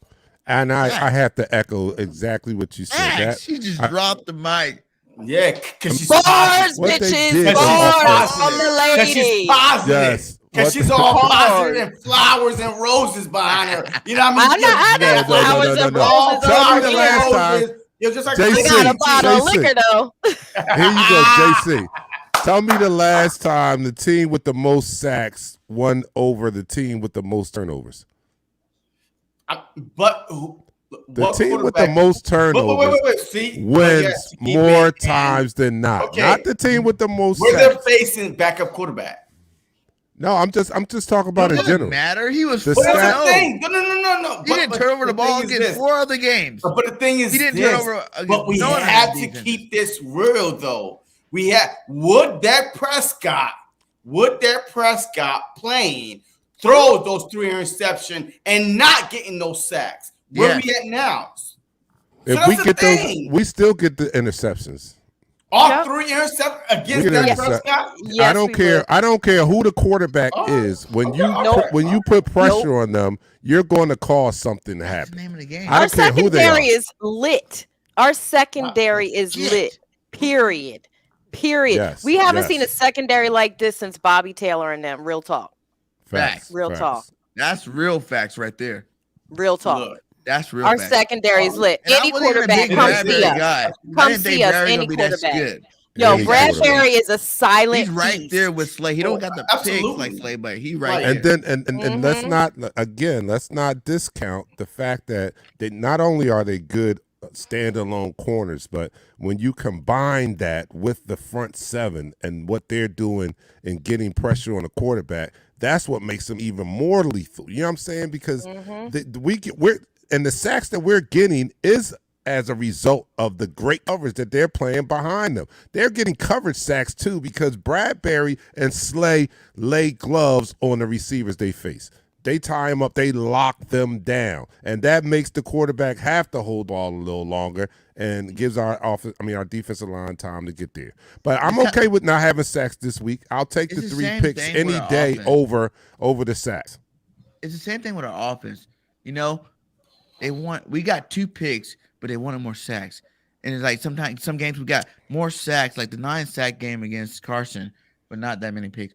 But then, like, offensively, we want passing touchdowns, not rushing touchdowns. Like, whatever. Now we want rushing touchdowns. We're never satisfied. You want to get it. We win games because we can do whatever it takes to win the game. There's nothing that limits us from winning the game. Y'all look, I think the Philadelphia Eagles, me, I'm an Eagles fan. Yes, look, I am. So don't kill me. But I think we are underestimating the quarterbacks we played so far. All right, the best quarterback we played so far has been who? Maybe Kirk Cousins, maybe. But Kirk Cousins would never been in the MVP talks, top 10 talks ever. So that's the best quarterback we played so far through week 6. And I can't call a game that we literally, was like, man, Yo, we stumped them out, and man, they couldn't come back. If he threw 300 yards and Eagles lost, we're good. Man, look, I get it.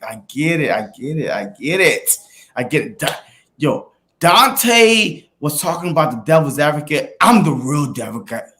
I'm Lucifer. Like, I'm Lucifer, man. Put me in the, because, yo, I don't want to get my heart broken. All right. Oh. I love this team so. Yes.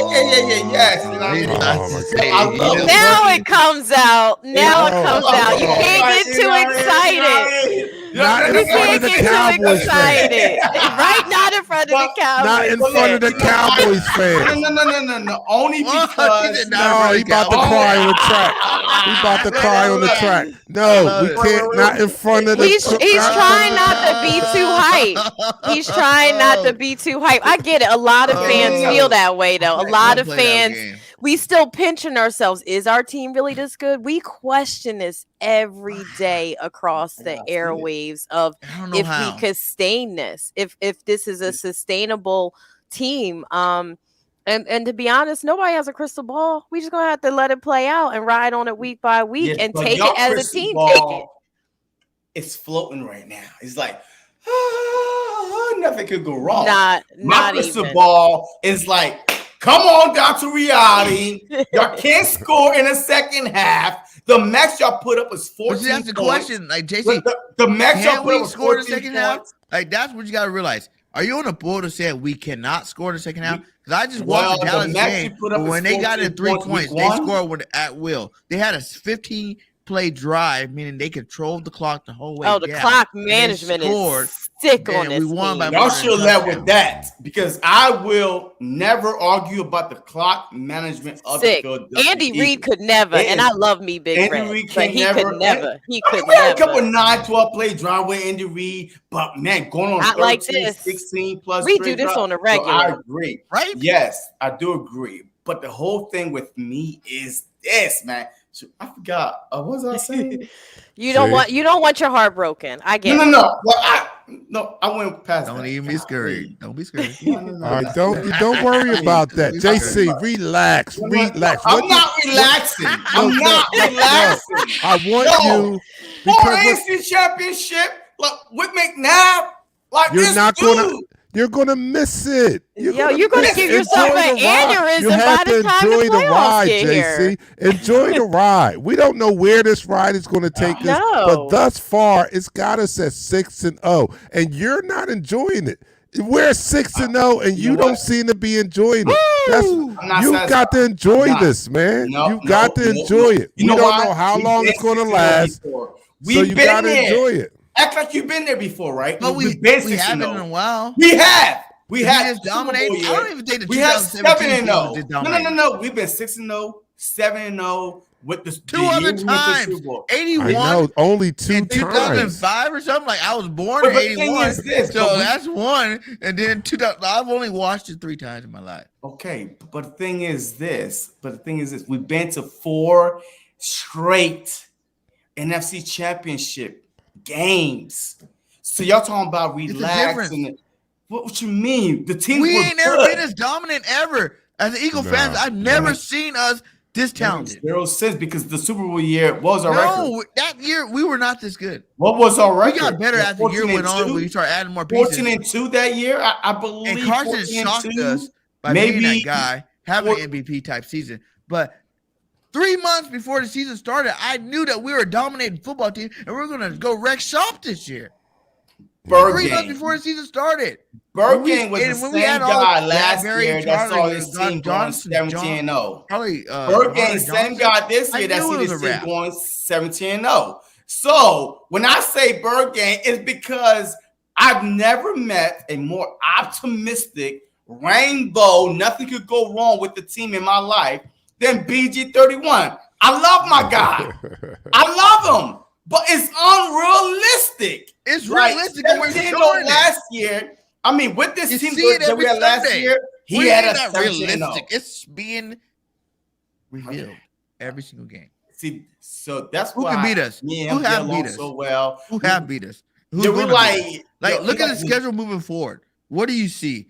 If you don't see W's, any given Sunday. Did you see the Jets beating the Packers? Yeah. No, Jets you got didn't. a lot of young talent, man. Stop! You lying right now. You did. Bryce Hall's a beast. Stop it. Bryce Hall's a beast. Wilson's playing some good football.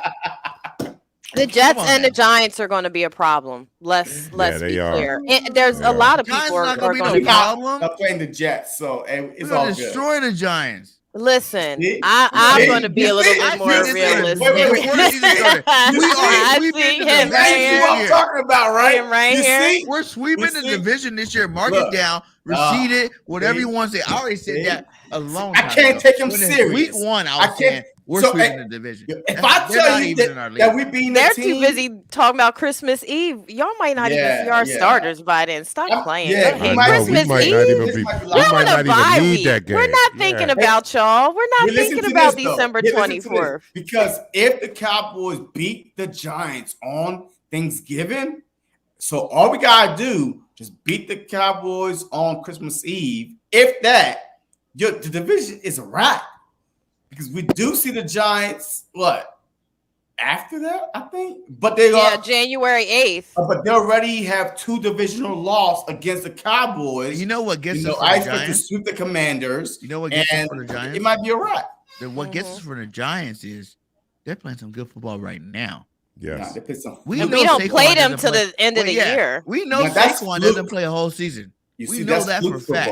He's dominating right now, but he's not going to do this for 17 games. That's who's dominating? Saquon.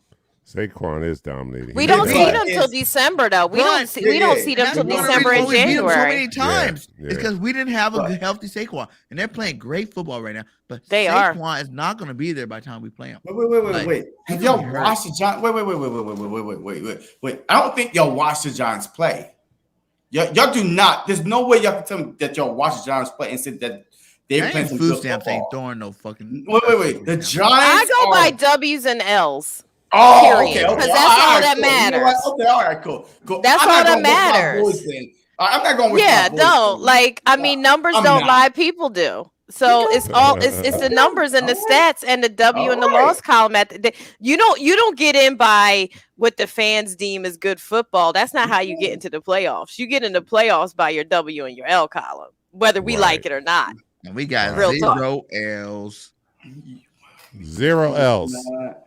Donuts. Is that a point where I don't even care if we lose one game right now? You know, if that mysterious game comes up and we lose it, I wouldn't even be mad.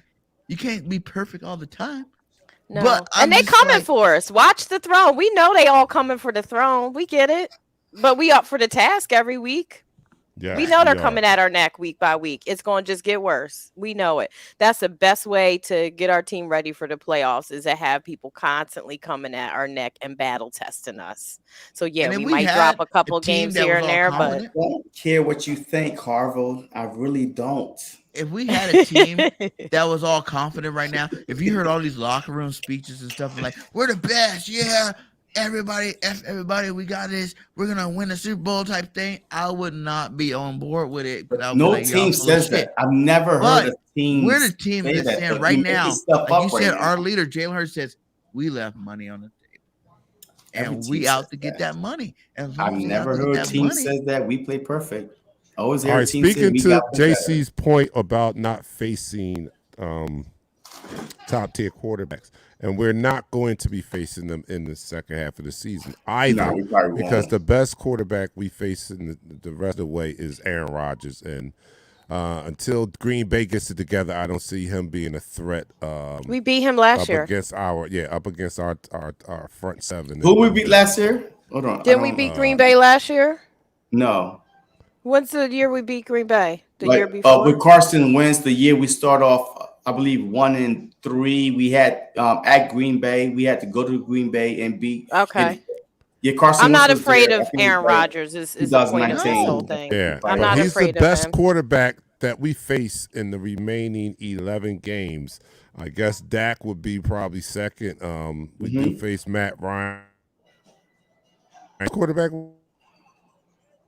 We are middle of the road quarterbacks, and as you pointed out in the first 6 games, we dominate those guys. So It looks good for us in the last 11 games. I don't see us losing 5 or more games, and if that's the case, we're going to get to 12 easy. To it may even be more than that, unless something catastrophic happens to Jalen Hurts. That's the only injury I see on this team that might slow us down. But I do like Steichen, man. I like what he's doing. And again, going back to the game plan that he laid out against the Cowboys, brilliant. So maybe if Jalen unfortunately went down, maybe he could devise something that would make Gardner Minshew look good. But I don't want to find out. So I just want any injury out there. I think we could survive. Except for Jalen Hurts. That's the only injury I'm worried. That's the only person that I think, that if he went down, I will be worried about this team. Any other, I think we could. I think we would power through that. Next man up. Yep. And there's a lot of good teams out there that right, but that's the difference from our team, the depth. Like we got backups playing. Like even though they might have gave up 4 sacks, when the big guys went out, they still play some good football. You know what I'm saying? Like they're good. Our Lions they're serviceable. Good. Yeah, they're serviceable, and that's all we really need because we got so much talent. Our receivers alone, man. Let's talk about these guys. AJ, Devontae, Quez, Pascal's been doing good. You got Dallas Goedert out there receiving the ball.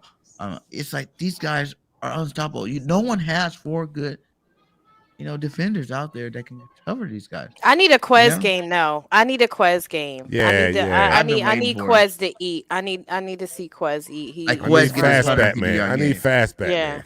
Yeah. I need a fast Batman. Yeah, I haven't seen him in a while, and I am. We don't worry about it too much, so because we're 6-0. But yeah, I would like to see him get involved. But like I said before the Sunday night game, I'm feeling comfortable enough to say, you know what, I want to see this, I want to see that. But ultimately, I trust this coaching staff. I'm starting to trust this coaching staff more. Jonathan Gannon still gets me upset when he comes out and play that pass in that zone. That still burns me to hell up. I don't know why he continues to do it. Like I just don't get his frame, his mindset of even bringing it back in. I mean, that whole scheme to me, it should be thrown out the window, never to be uncovered again. I mean, like, why? Why do you do that? Like, all right, maybe it'll work this week. Like, I don't know what he's thinking. Like, maybe it'll work this week. Maybe it'll work this week. It never works. It always lets the other team back in the game. The middle of the field is always wide open. They pointed out multiple times on Sunday, and the only reason that we weren't gouged even more was because it was Cooper Rush.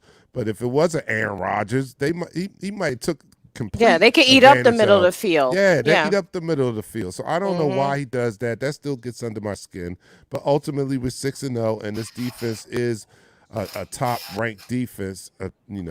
Number 3 in total yards allowed, number 4 in scoring defense. So they're doing their job, and this defense feels like a dominant defense. Last year, we had a top 10 defense, and I asked people, did it feel like a top 10 defense? I was surprised that we were a top 10 defense when I looked at the stats at the end of the year, but we were. But it didn't feel like it. But this year, we're a top 5 defense, and it feels and looks like a top 5 defense. That's right. I'll give credit for that. Listen, we get defensive player of the week like every week. We get 10, right? Hey, tomorrow, guess who's gonna be defense player of the week? CGJ. That's right. And that's the difference, with this team. It's just like they're just legit all over the board, man. Like straight legit. Like you can't even argue the depth. You can't even argue the. Think about guys like even like Nakobe Dean. He hasn't even hit the field yet. And we know he's gonna be a big dog when he gets out there, but he doesn't even need to be out there right now.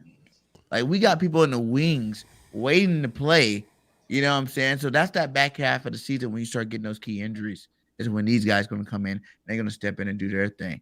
You know what I'm saying? Like we have it so perfectly constructed right now that it's going to, like I said, it's going to be hard to stop us. And the only reason why I think we gave up so much yards in the middle of the field last week was just because, we sold out on the run because we knew that that was going to be the thing that really hurt us. They were winning football games from running the football. You know what I'm saying? Like, and we knew we had to sell out on the run to stop them, and that's what we did. So yeah, there was some open middle of the field type That's plays, but right. other than that, like, you know what I'm saying? Like, we did our job and we won the football game. So the technique worked. You know, we're But gonna give up something like there's never gonna be a perfect game where we're shutting out offense. You know, we're dominating on offense, we're shutting out the other offense, and then just like, oh, here we go. You know, 40-7. This ain't college, like you guys said. These are professionals that get paid big money. And you know what I'm saying? And every team that we thought last year was sorry is looking a lot better this year. Every team that was dominating last year is not looking as good this year. You Yeah, know? we don't know who we're going to play week by week. We may have a schedule, but we don't know what team we're getting. We really don't at this point. I mean, look, who would think the Rams and Arizona would have the records they have? Who would think Brady and Aaron Rodgers would only be 500? I didn't think that. I'm sure. No. Well, how about this? How about this perspective, right? This team is great, and I talked about this in training camp, coming out of training camp. This team is bettering themselves by practicing with themselves. Think about it. We've heard you come out of training camps, right, and you hear reports, oh, the receivers looking good this year, the receivers looking good, and then you get all hyped up the season coming, you be like, man, receivers trash. Well, we were hearing those reports, but our receivers were going up against cornerbacks in practice that were trash. So if they were trash, then they really weren't getting a true test of how good they were. Well, guess what? We've got Pro Bowl cornerbacks that they're practicing against, and the cornerbacks are playing against top-notch receivers. Iron is sharpening iron here. The defensive line, as ferocious as they are, they're going every day against a top-notch offensive line and vice versa. So this team is getting better just by practicing against each other, and that may be a better test than the teams we're facing. We're not facing teams with the same caliber offensive line that we have. Our offensive line are not facing teams with the same caliber of defense that they're facing in practice. Our offense is not facing teams with the same caliber of cornerbacks that they are facing in practice. So this team is helping itself by iron sharpening iron just by going up against each other. So don't discount that, JC. I'm just trying to open up the clouds so a gleam of sunlight can come down and shine on JC so he won't see it as cloudy and rainy all the time. And don't discount the NFC East. Don't discount the NFC East. We're the beast this year. We're no longer an NFC least. We're back into greatness where we were. We're battle testing ourselves just within our division. And all of the division 24th. Games are going to be key. Yeah, I'll let y'all know December 24th when we face Dak Prescott. Dallas can't be the only litmus test. Dak Prescott is not the only good quarterback in the league. Because they were the team that like demolished us last year. That is our, you know what? And regardless that's personal though. That's personal. No, it's not personal. It's not personal. No, I'm with him on that one. Hold on. No, it's not personal. It's not personal at all. What other team in the NFC East beat us or demolished us with all their starting, players than the Dallas Cowboys? So yes, I understand we beat them at Philly, right? We let them kind of back in the game. Would you let Dak Prescott back in the game? So that's what we don't realize. Like these games, especially last Sunday, God, I was so hyped, man. If you're not watching me, man, I almost lost my voice. I'm like, we are whooping that ass. And I was like, come on, God damn it, defense. Come on, defense. Like, I'm going like I have Tourette's on this damn live stream because I'm screaming every second because we let Cooper rush. A backup quarterback. He's not Nick Foles. Yes, before we all said we won the Super Bowl with Nick Foles, Cooper Rush is not Nick Foles and not on the same team. We let Cooper Rush walk us down. I understand y'all say that we took our foot off the throttle and all this stuff, but come on, man. Come on now. Come on. You have to look at this and say, yo, would we do the same thing with a Dak Prescott at quarterback, especially when he's 6-4 record against Philadelphia Eagles, 7-3 against Philadelphia Eagles as a starter. So we can't take that lightly. But y'all seems to be like, yo, this is a lock. We are so much better. That's BG. It's definitely not a lock. None of this is a lock. I already started saying any given Sunday. This league, nothing is a lock in this league right now. That's what I want to get across. We're not a lock. Brady's not a lock. Rodgers not a lock, and neither is Dak Prescott. Nobody's a lock right now. That's my point. Yeah, so we got to take it as we can get it. Nobody's a lock. We don't know what we're going to get. We don't know who we're going to face. And I'm not going to say yes. We have to get the Dak monkey off our back, but Dak is not going to be the litmus test for how well this team does. Okay, so say we beat Dak, then what? Are we going to be satisfied? Probably not. No, it's not about being satisfied. It's about taking down, in my opinion, our biggest threat in the division, right? In the division, we took down all healthy with Dak, with Lamb, with Gallup, this and that. Because I think that the best teams in the NFC are in the NFC East.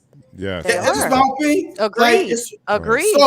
So now you take down your division.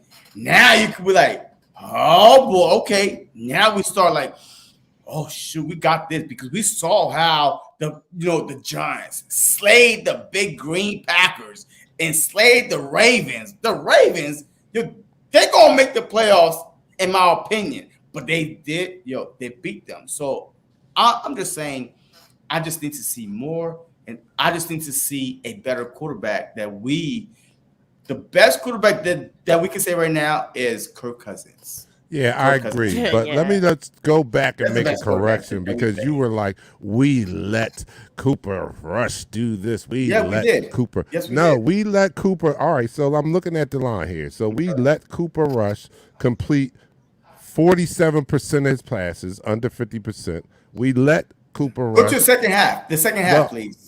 This is the whole game. We got to look at the whole game. We got to look at the big picture. No, we can't. Because my whole argument is the second half. I'm not talking about the first half. I've never said anything about the Eagles the first half. Never. So you don't want to see the whole game. You just want to focus on the second half. Exactly. Let me just clarify. You gave a snapshot. The game. Your snapshot said we let Cooper Rush do this. It was like a full picture snapshot. So you meant to say that we allow Cooper Rush a stretch in the game to be hot. So you just want to talk about that stretch. So if you want to talk about that stretch, we can talk about that. I want to talk about the because that minimizes what you're saying. So we had a lapse in a stretch of a game. So in a period of time in the third quarter, we allowed. Let me finish. Can I finish? Go ahead. So in the stretch of the game, we allowed Cooper Rush to have a hot streak. In a portion of one quarter, we allowed Cooper Rush to look good. 1 quarter? Yes, 1 quarter. What are you talking about? We had the ball majority of the fourth quarter, right? Yeah, the fourth quarter, we kept the ball. So we allowed this backup quarterback to flash in a portion of 1 quarter. But overall, he had a 37 quarterback rating. He threw the ball to us almost as much as he threw it to his own team. 3 times he gave us picks. So he did not have a great game. We did do what we're supposed to do against a quarterback of his caliber. We dominated him. We made him look bad. That's what we're supposed to do. I have to, and I said this to Cowboys fans today too. Like in hindsight, when you look back at it, I'm gonna use your own excuses for you, right? So you didn't have your starting, you didn't have Dak. You had your backup quarterback, and you were coming in to our home. What the fuck did you expect to happen? And we're playing, and we're the best team. A blowout! We beat them soundly. We beat them soundly, dude. We did beat them soundly. 6 yes, points? it was soundly. When, like BG said, when it's time to turn the switch on, we did exactly that. And that was it. It was like, all right, that was cute. Let's go down, get this touchdown, and put this game away. And that's a luxury that not every team has. But we've done it 2 weeks in a row. This is not the first week. We did it last week too. When we did that drive in the Cardinals game, we held the ball for damn near 8 minutes. This time we held it 6 minutes. So our offense is very, very efficient when need be. Now, I am concerned because I want it to be more consistent, just like Jalen Hurts does. I want it to be more consistent. I want to not leave as much food out there as we've been leaving. So, I would have loved a blowout. I'm Don't very get it optimistic twisted. that can happen. Right? I would have loved a blowout. I mean, I don't think anybody's saying they wouldn't love to watch us blow the Cowboys out. That's not it at all. That's not what we're saying at all. What we're saying is that's how they won. Period. And that's it's not that we wouldn't want to see a blowout, but that's just not how they won. Richie, but he's never had. The point is not the competition; it's the point of playing a complete game. Okay. No team in the NFL has played 4 quarters of dominance. Jason Kelsey said it. He said it is hard to put together a 4-quarter game in this league because of how much talent is out there right now. So look at that's from the players. Okay, cool. I understand that. So look at the first half stats. Eagles on offense and second half stats. Eagles are one of the worst teams in the NFL. 26. One of the worst teams in the NFL in second half scoring. But y'all boasting about a one quarter in the first half that we are number one. We have scored going into that Cowboys game. Going into the Cowboys game, the Eagles were the number one. They outscored 17 other teams in the whole season so far. In only one quarter, they outscored 17, including the Dallas Cowboys, right? Outscored them. But in second half, they are bottom, almost like bottom 5 in scoring in the second half. I think they're 26 or 27th, actually. It's scoring what? Like under in the second 9 half. points a game? 9 in the points a game? second half. I don't think they're in the bottom 5, but yeah, they have work Eagles, to do. And the only double-digit scoring they did was against the Lions, 14 points.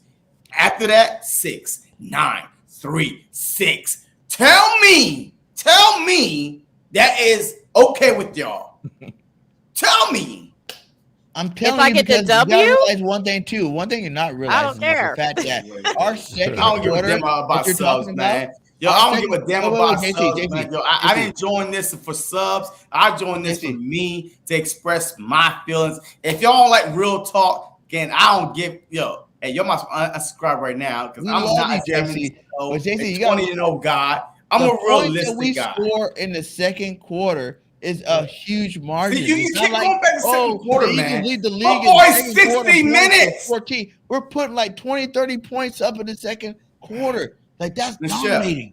Yeah, dominating no matter the what. Ravens lost. If you can do the that, Ravens was up 25 on the Dolphins, which were a good offense with Tyreek Hill, with Waddle, with Tua. There was about 25.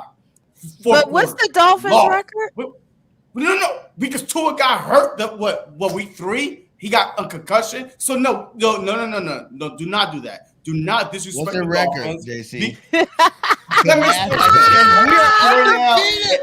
the Cowboys managed to do it with their backup. We still next man up. Wait. But the Dolphins are on the 4th backup quarterback. We're on our 4th offensive lineman.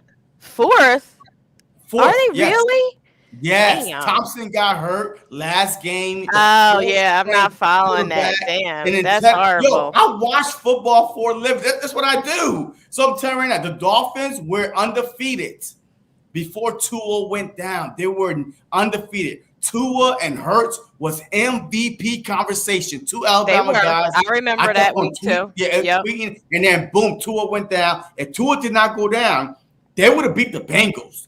They would have been undefeated because the way the game was going, they were so close. Tua went down. They were still close. With Teddy Bridgewater, no offense snap all week. I'm telling you right now.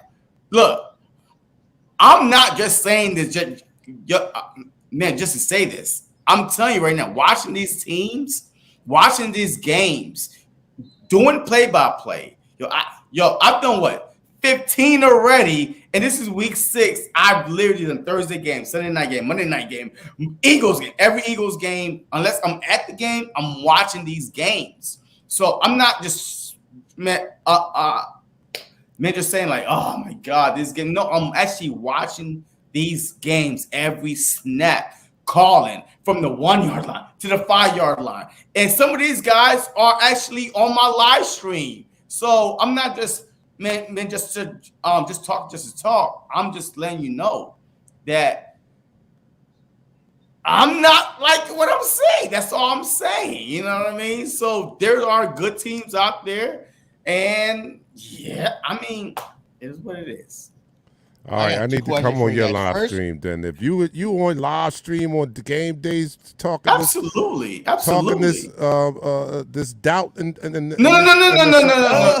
I'm actually doing play-by-play Lashy, looking at the film. Lashy, first and 10 from the 25. God damn it, Hurts! Why are you doing it? Like, this is how I am on my live stream, man. Ask anybody. I'm jumping up and down. I'm all strictly Eagles. All right, bring me on. I need to be on game day. Absolutely. All right, we'll be the new Joe Buck and Troy Aikman black version. All right, let's do it. I like that. Absolutely. First off, shout out to everybody in here. We're still rocking with 26 in here. Yes, sir. Yeah. Are the Eagles the best team in the NFL? That's the poll question on my chat.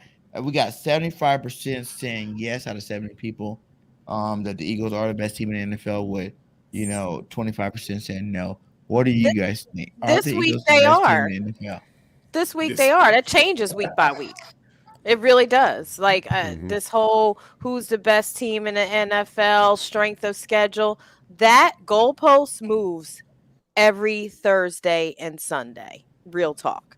This week they are. They may not be in 3 weeks, but this week they are. And that's all I can say about that. Any given Sunday is the law of the land right now. Like you said, Tua went down. He came back and they're balling again. We don't know what is going to happen and who's actually going to end up being the best at the end of this season. He wasn't even dressed, dummy. He wasn't even dressed. But go ahead. All right. Yeah. My bad. You're not writing these comments. Sorry. All right. So JC, you just fucked it all up.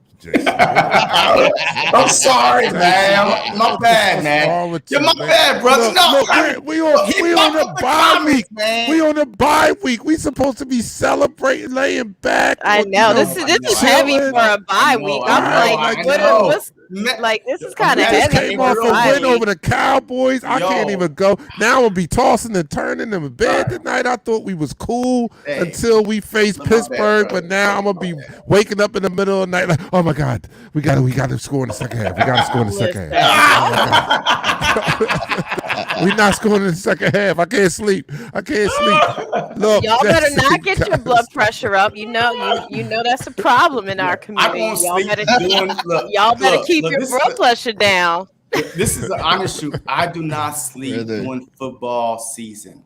I already have anxiety, PTSD, all this stuff going on. We got some dispensaries over here in Jersey for that. I'm from Jersey. I grew up in Jersey from Trenton. You know what I mean? I grew up in Jersey, man. You know what I mean? So I'm all about Jersey. That's why I'm a Nets fan. You know what I mean? You might need an edible, JC. You might need an edible. Right? I work for the government, man. So, I can't do that. All right. That's why he's so high. Yeah. Okay. All right. There you go. Stop it. The government got them stressed out. You gotta chill. Right? We're 6-0. Our team is 6-0, and I'm glad you guys are tuned in. But don't let JC's the sky is falling attitude, color, or paint the picture for you during this bye week. Our team is 6-0. We're the top team in the league right now. Definitely top team in the NFC. And the future schedule looks to be in our favor, barring any type of catastrophic injuries or whatever. So feel good about not having to, because to me, you know, and for you guys too, because you know, every Sunday is like we're working, right? So we don't have to work this Sunday, and I want to relax, and I'm going to relax regardless of what JC is telling me. I'm going to relax this Sunday while my team rests on a 6-0 start, beyond my most optimistic outlook on the season. I did not expect us to be 6-0. No, Dante, you were calling for losses. I'm not going to let you slide on that one. You said we were going to lose to the Vikings. And hold on. And I did, and I apologized for that. But he did apologize, though. Whatever person on this stream here that they're live, whatever person on this stream here had the Eagles going 17-0, please raise your hand. BIRDGANG had them going 17-0. All right, well, that's false, though. That's false. But you know, I always say. So if anybody had them less than 17-0, you ultimately was picking the Eagles to lose also. Well, not to the Vikings. 17. Not to the Vikings. Not to the Vikings. Who are these people? What? So it had to be Cardinals? 5 losses somewhere. Yes, because and you know, upset game. Eagles are horrible. Trap game. Quarterbacks. You know what I mean? A big game against Doug Peterson before. Cowboys week the next week. It was a letdown week. I did have the Eagles going into the bye 5-1. We are killing former players and former coaches, though. We are chopping them down one by one. It's like I feel like every team should have a former player or coach on it, and we can run the table. Yo, that right there, I'm like, you know what? I'm defeated because the Eagles, the players, the Philly. Once you leave Philly, oh my God, we no longer love you. You are the enemy, and we are coming after you next. Until after the game, then we're going to hug you after. Yeah. Then we're going to hug you. But man, Doug Pearson, I'm so happy that he didn't get booed, man. Yo, shout out to we love Doug. Come on, man. He got a standing the first lady got booed. You know what that was all about. That tells you where Philly is and what kind of culture we have here. That tells us, and that's been a long time Philadelphia culture from the Jackie Robinson days. So let's be clear on the culture around Philadelphia is not always friendly to certain types of people. So don't let the diversity fool you. There's some issues here. We definitely got some issues and some people here that don't really try and make our community better. But then that will be like the third most important incident that ever happened, right? We threw batteries and snowballs at Santa Claus. We booed the first lady. We got a jail under the stadium. I'm like, what? A jail? Well, that was under the vet. I don't think there's a jail in the new lane. That was under the vet. Stupid shit up like that. You know what I mean? So they do. Yeah, I thought that was classless. That was a classless showing. That to me, that was worse than throwing snowballs at Santa Claus. That was absolutely that. So the lack of class and the Eagles fans that I don't really bang with. Because they don't really bang with me. Facts. Right. So Dante, I mean, wait, Coach. Hold on. Your BG, your Dante never answered your question. Which one? Are the Eagles the best team, right? I need both of you guys to answer it. Yes, they are the best team. I answered it. Today. They are the best team. They're the best team today. Okay, so I would say no. Oh, man. Who's the best team? The Bills? The Bills. Who's the best team in the NFC? Oh, well, see, that was in the question. I know. The question was the NFL. But the NFC is the Philadelphia Eagles right now. Absolutely. But the best team is the Bills. I agree with that. Yeah, the best I agree with that. Yeah, I don't think the Bills are even better than us. Y'all tripping. See, this is why I can't. This is why I can't do this. This is driving me nuts. This is why. I'm never gonna say the Bills are better. There's nothing negative that's ever bad with the Philadelphia Eagles. I give them that I know you ain't talking Philly Cowboys fans. Y'all would try and kidnap the first lady down in Texas. Don't get it twisted. We know where these people play and live. Exactly. Y'all would do more than boo the first lady down in Texas. She would need extra security. extra security. You know what I Hey, mean? much love to all you guys for rocking Y'all with do us right trash at now. that. We got our third guest coming on the building. You guys are more than welcome to stay. Let's keep talking this Eagles football.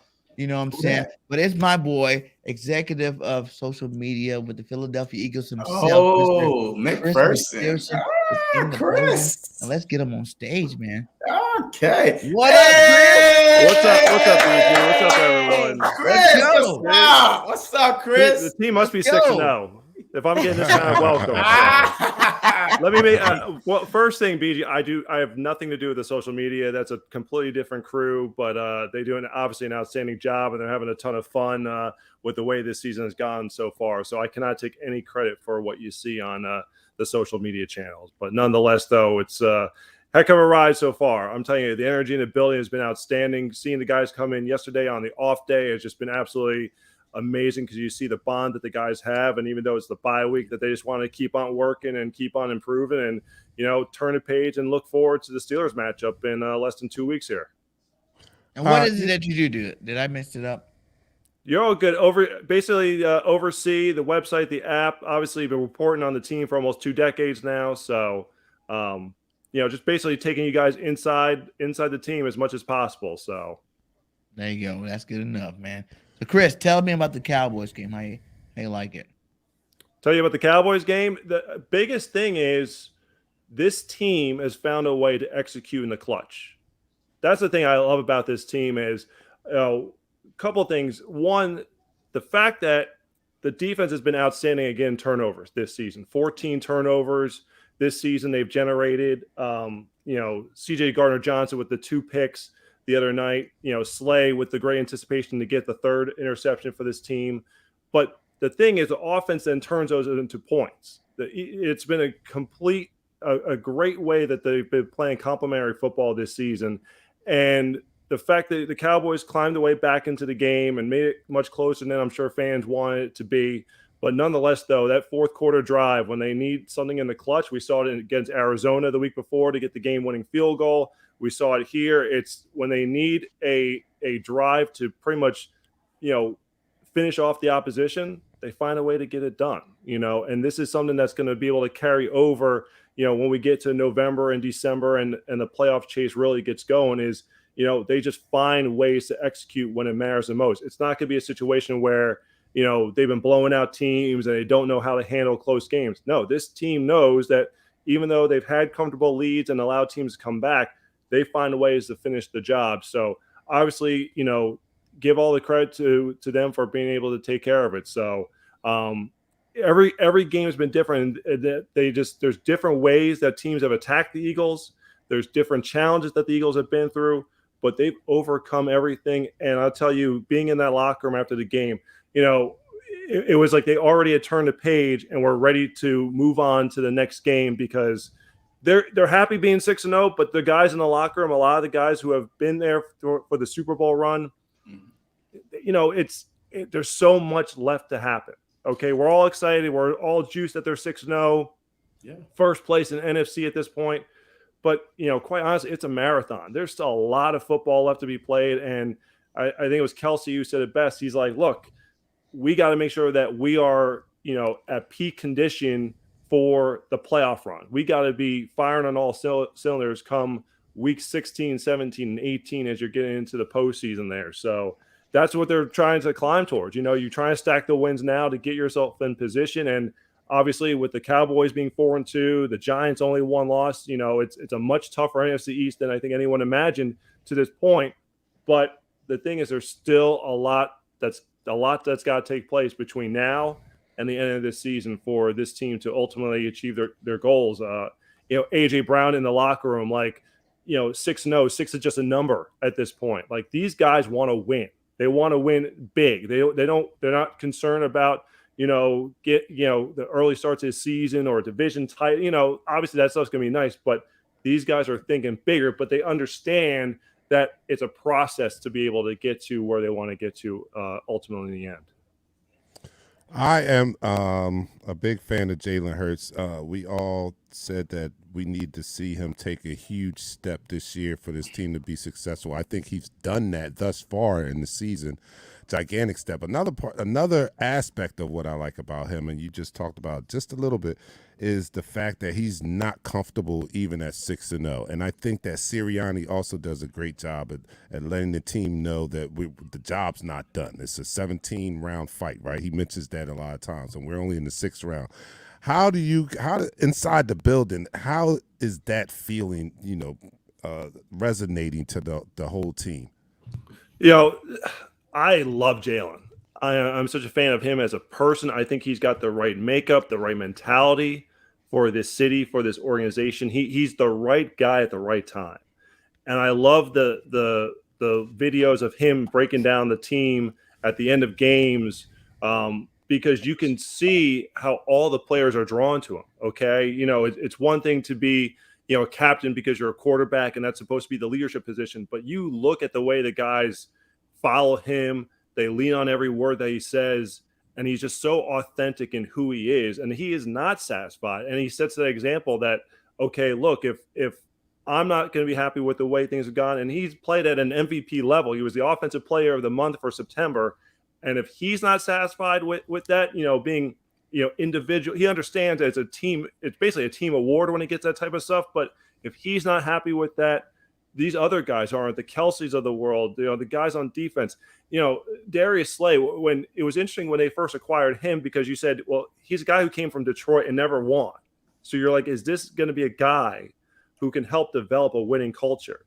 And his leadership has gone very much under the radar. And that's why when he was voted a captain this year, he was emotional. He was to the point of tears about it, because it is something that he understands what that means for his teammates to look at him and to say that he's worthy of wearing the C on that chest, to have that leadership, to have other guys like Brandon Graham and Fletch who have been through the battles in the past.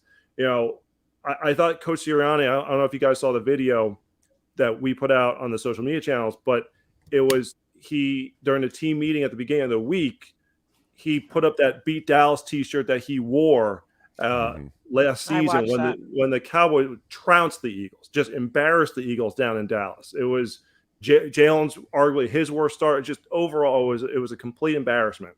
And Coach Sirianni realized, look, I approached it the wrong way.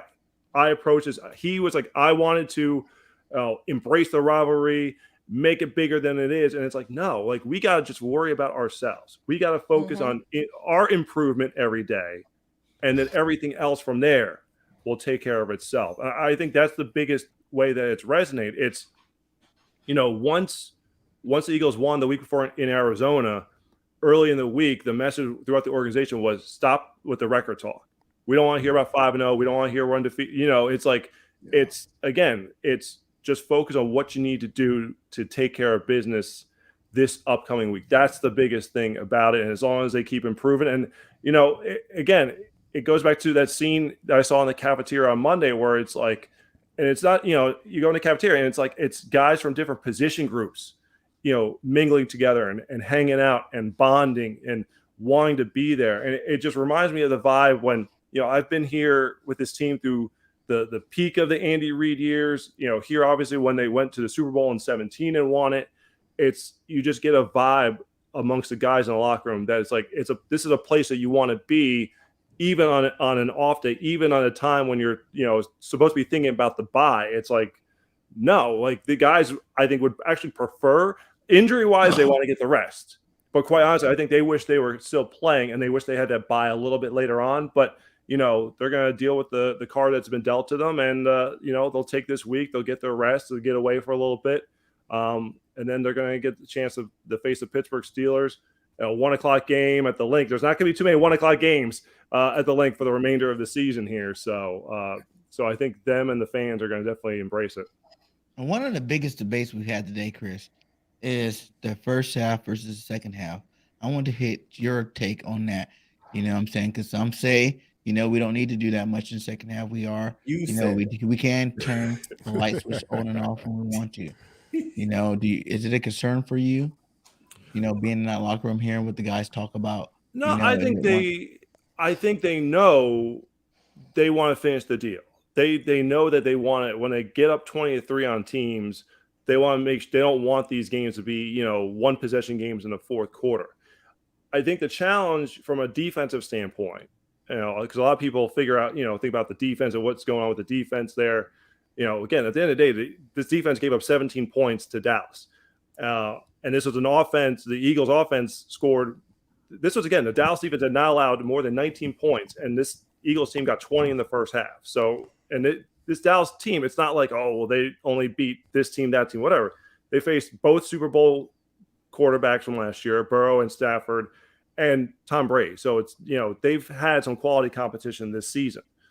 I think the challenge for Gannon and the defense is when you're up 20-3, you say, okay, are we going to keep, bringing the pressure or doing what we did? But the problem is you are more likely, or you put yourself in a situation where you can give up an explosive play. And as we saw the other night, the turning point in that game was that big kickoff return. One big play really shifted the momentum of that game, and the Cowboys were able to capitalize. If Gannon's defense goes out there after, say, a 3-and-out and gives up, a 75-yard touchdown pass to CeeDee Lamb, you really suck the energy out of the building, and you really give the Cowboys confidence, and you really, it's a whole, top to bottom, it's just the worst feeling that you could have. If they go down the field, and I know a lot of people have been getting on Fletcher Cox and the run defense. Well, I think pretty much Gannon is saying we're going to stop the pass. We're going to make sure we're not going to get beat deep over the top in these situations. All right, so we're going to be light in the box. Teams are going to be able to probably run a little more. But guess what? If you're going to be satisfied taking 5 yards here, 6 yards there, 7 yards there, you're probably eating 6-7 minutes of the clock. And, okay, maybe you score. All right, well, we're still up by 2 possessions, and we're now midway or late in the quarter, and you didn't have that explosive play that not only got you the points quickly, that also, from a momentum standpoint, really got things going in your favor. And I think that's the biggest challenge there. The offensive execution, like I said, when they've had to have it, they've been able to do it, and they've really relied on the strength of that offensive line and that rushing attack. And that offensive line, Jordan Mailata was a soldier battling through. He was banged up after the game. He talked about how tough it was with the injury, but the Cowboys, you got to be out there. Driscoll going from left tackle the week before to right tackle for Lane, and you're losing Lane, who's arguably the best right tackle in football.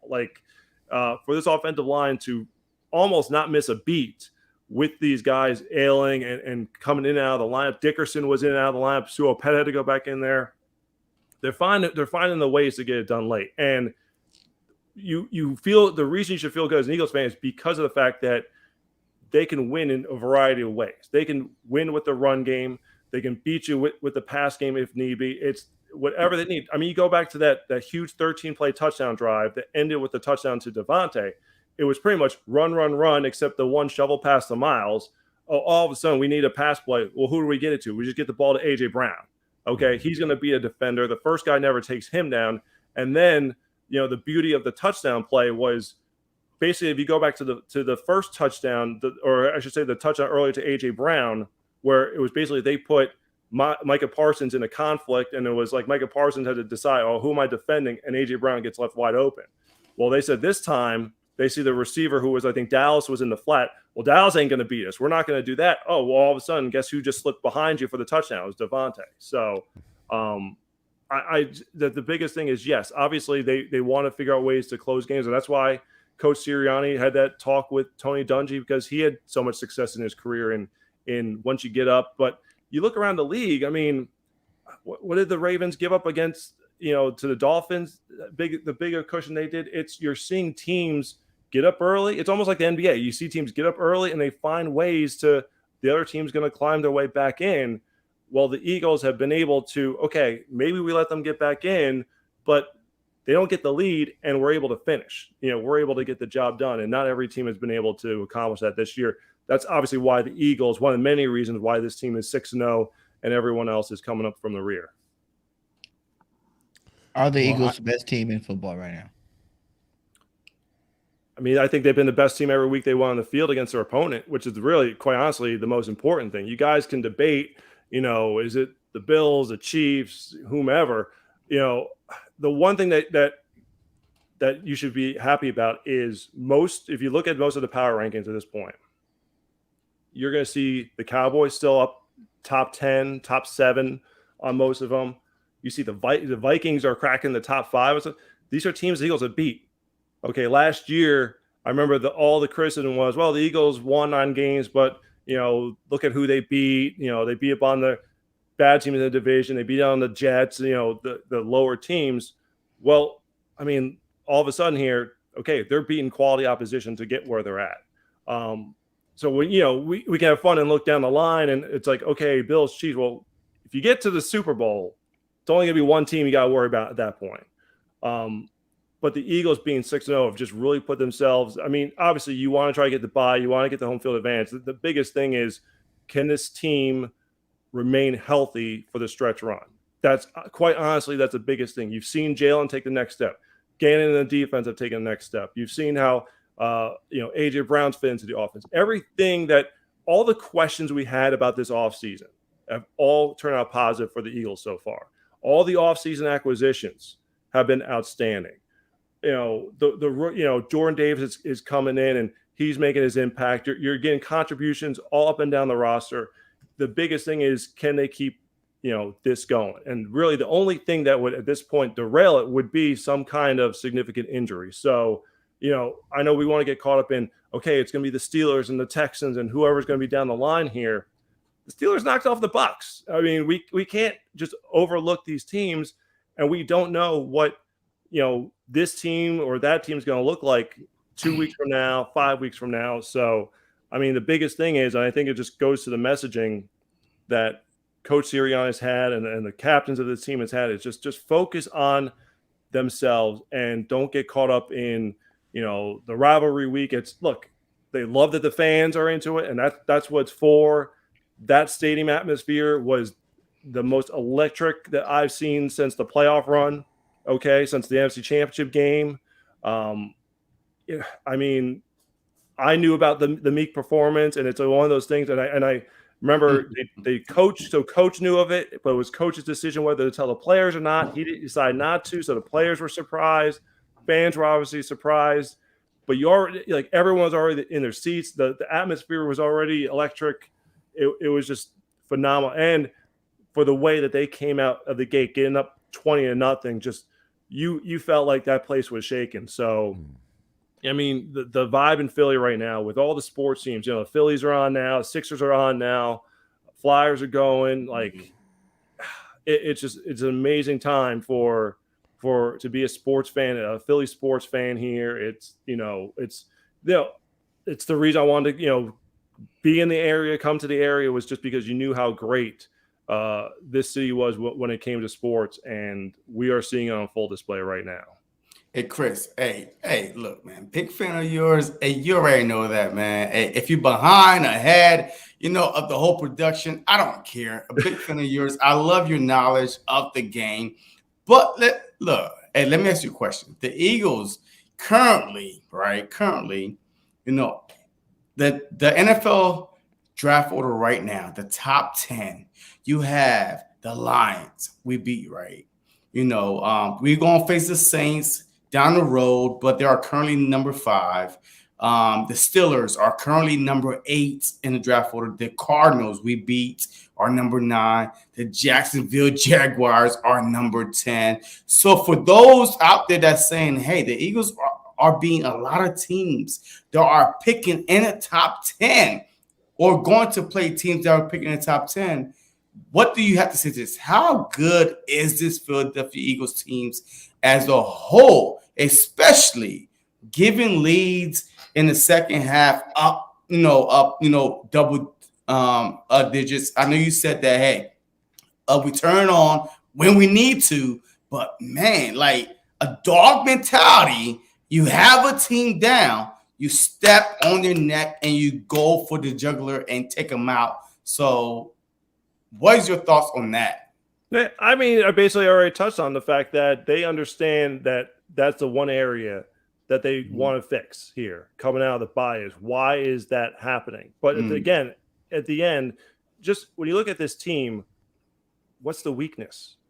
That's the biggest thing. And you're talking, because I guess you're talking about, like, who have they beaten any good teams? I mean, they dismantled the Vikings. Okay, the Vikings are a very good football team. Cowboys, okay, it's like the Cowboys fans are now saying, well, it was our backup quarterback. Yeah, exactly. Well, you guys were all saying a week ago that maybe he should be the starter over Dak. Okay, and he was 4-0. I mean, he was playing. You know, it was interesting because when I went back, when I was starting to research the Cowboys, and it was like, okay, they're beating the Rams, and the defense has been impressive, and no question the defense has been outstanding with Dan Quinn, and Micah Parsons is going to be a player of the year on the defensive side of the ball at some point here. Okay, but when you looked at that offense, you said there's no explosion on that offense. They're basically playing ball control. Don't let Cooper Rush get into any mistakes. My biggest thing was going into the game on Sunday night, as long as the offensive line and Jalen Hurts don't screw this up, Eagles will win this game. Okay. Yeah. They've got they win both lines of scrimmage. Bottom line is Eagles should win this game as long as there's no turnovers and you don't have any fluke plays, kickoff return for a touchdown. As long as those types of things don't happen, they're going to be the more complete football team. Okay. The biggest thing with the Cowboys again was the defense was keeping it close. The offense was doing just enough. This Eagles offense can win any type of game possible. They can put up points. They want to shoot out against the Lions in week 1. Okay. They were able to put up points at will. They can have a staunch defensive effort if they need to. They can play ball control and eat up 7 minutes of clock in the fourth quarter. They can force turnovers. They convert those into points. It's like they don't turn the ball over. Plus 12, turnover ratio at this point of the year. It's been absolutely sensational. And it's one of those things that hopefully they'll be able to keep up here, in the second half of the season as we continue here. Because it's hard to, turn out those turnovers at such a high rate. But the fact they turn those into points is just one of the many reasons that they are 6-0 and have been as good as they have. But to me, it's just there's no significant weakness to this football team. You don't look at this team and say, offensive line's outstanding. Quarterback's playing at MVP level. You've got 2 stud receivers in Smith and AJ Brown. You got a top tier tight end. The running Miles Sanders has been an under the radar hero for this team this year. He is running outstanding this year, but because of everything else, he's kind of getting lost in the shuffle. But I thought he was sensational on Sunday night in the win over Dallas. Defensive line is deep. The linebackers. TJ Edwards has been very good this season. Kaiser White was probably the unsung hero of the game on Sunday. He's flying over the ball. He's brought, size, physicality, coverage skills. He, again, it's because this team has stars that it's like these guys who in another year might be the guys that we're hyping up and getting excited about and, buying the jerseys up. But at this point, it's like, we've got big play Slay. We got CJ making interceptions. Epps has been very, very good at safety. It's Bradbury. It's like, I remember being in the locker room. It was after which game was it? It was after the Jaguars game, and Slay is like, we're talking with Bradbury, and Bradbury's like, talking about the game, and then Slay's right next to him and goes, "You guys are asking the wrong questions." So of course we're like, Slay, well, what's the question to be asking? How do the Giants let this man go? And Bradbury doesn't want to make a big deal of it, so he's he just plays it off. But it's like, you understand they were in a cap situation or whatnot, but that was just a well played maneuver by Howie to be in position that when that happens, literally falls into their laps right there. So and just shores up. Because again, I think when you were going into, we were having this discussion, I'm sure, in the offseason episodes where it'd be like, all right, well, what's the one area they got dressed? You figure, okay, who's going to be the starter opposite of Slay? Well, that's the guy who took care of it, and he has been, again, it reminds you of 17. In like every move that in that 17 offseason, you brought in Chris Long, you traded for Tim Jernigan, you got Alshon, you got Torrey Smith. It was like every move hit in a big way.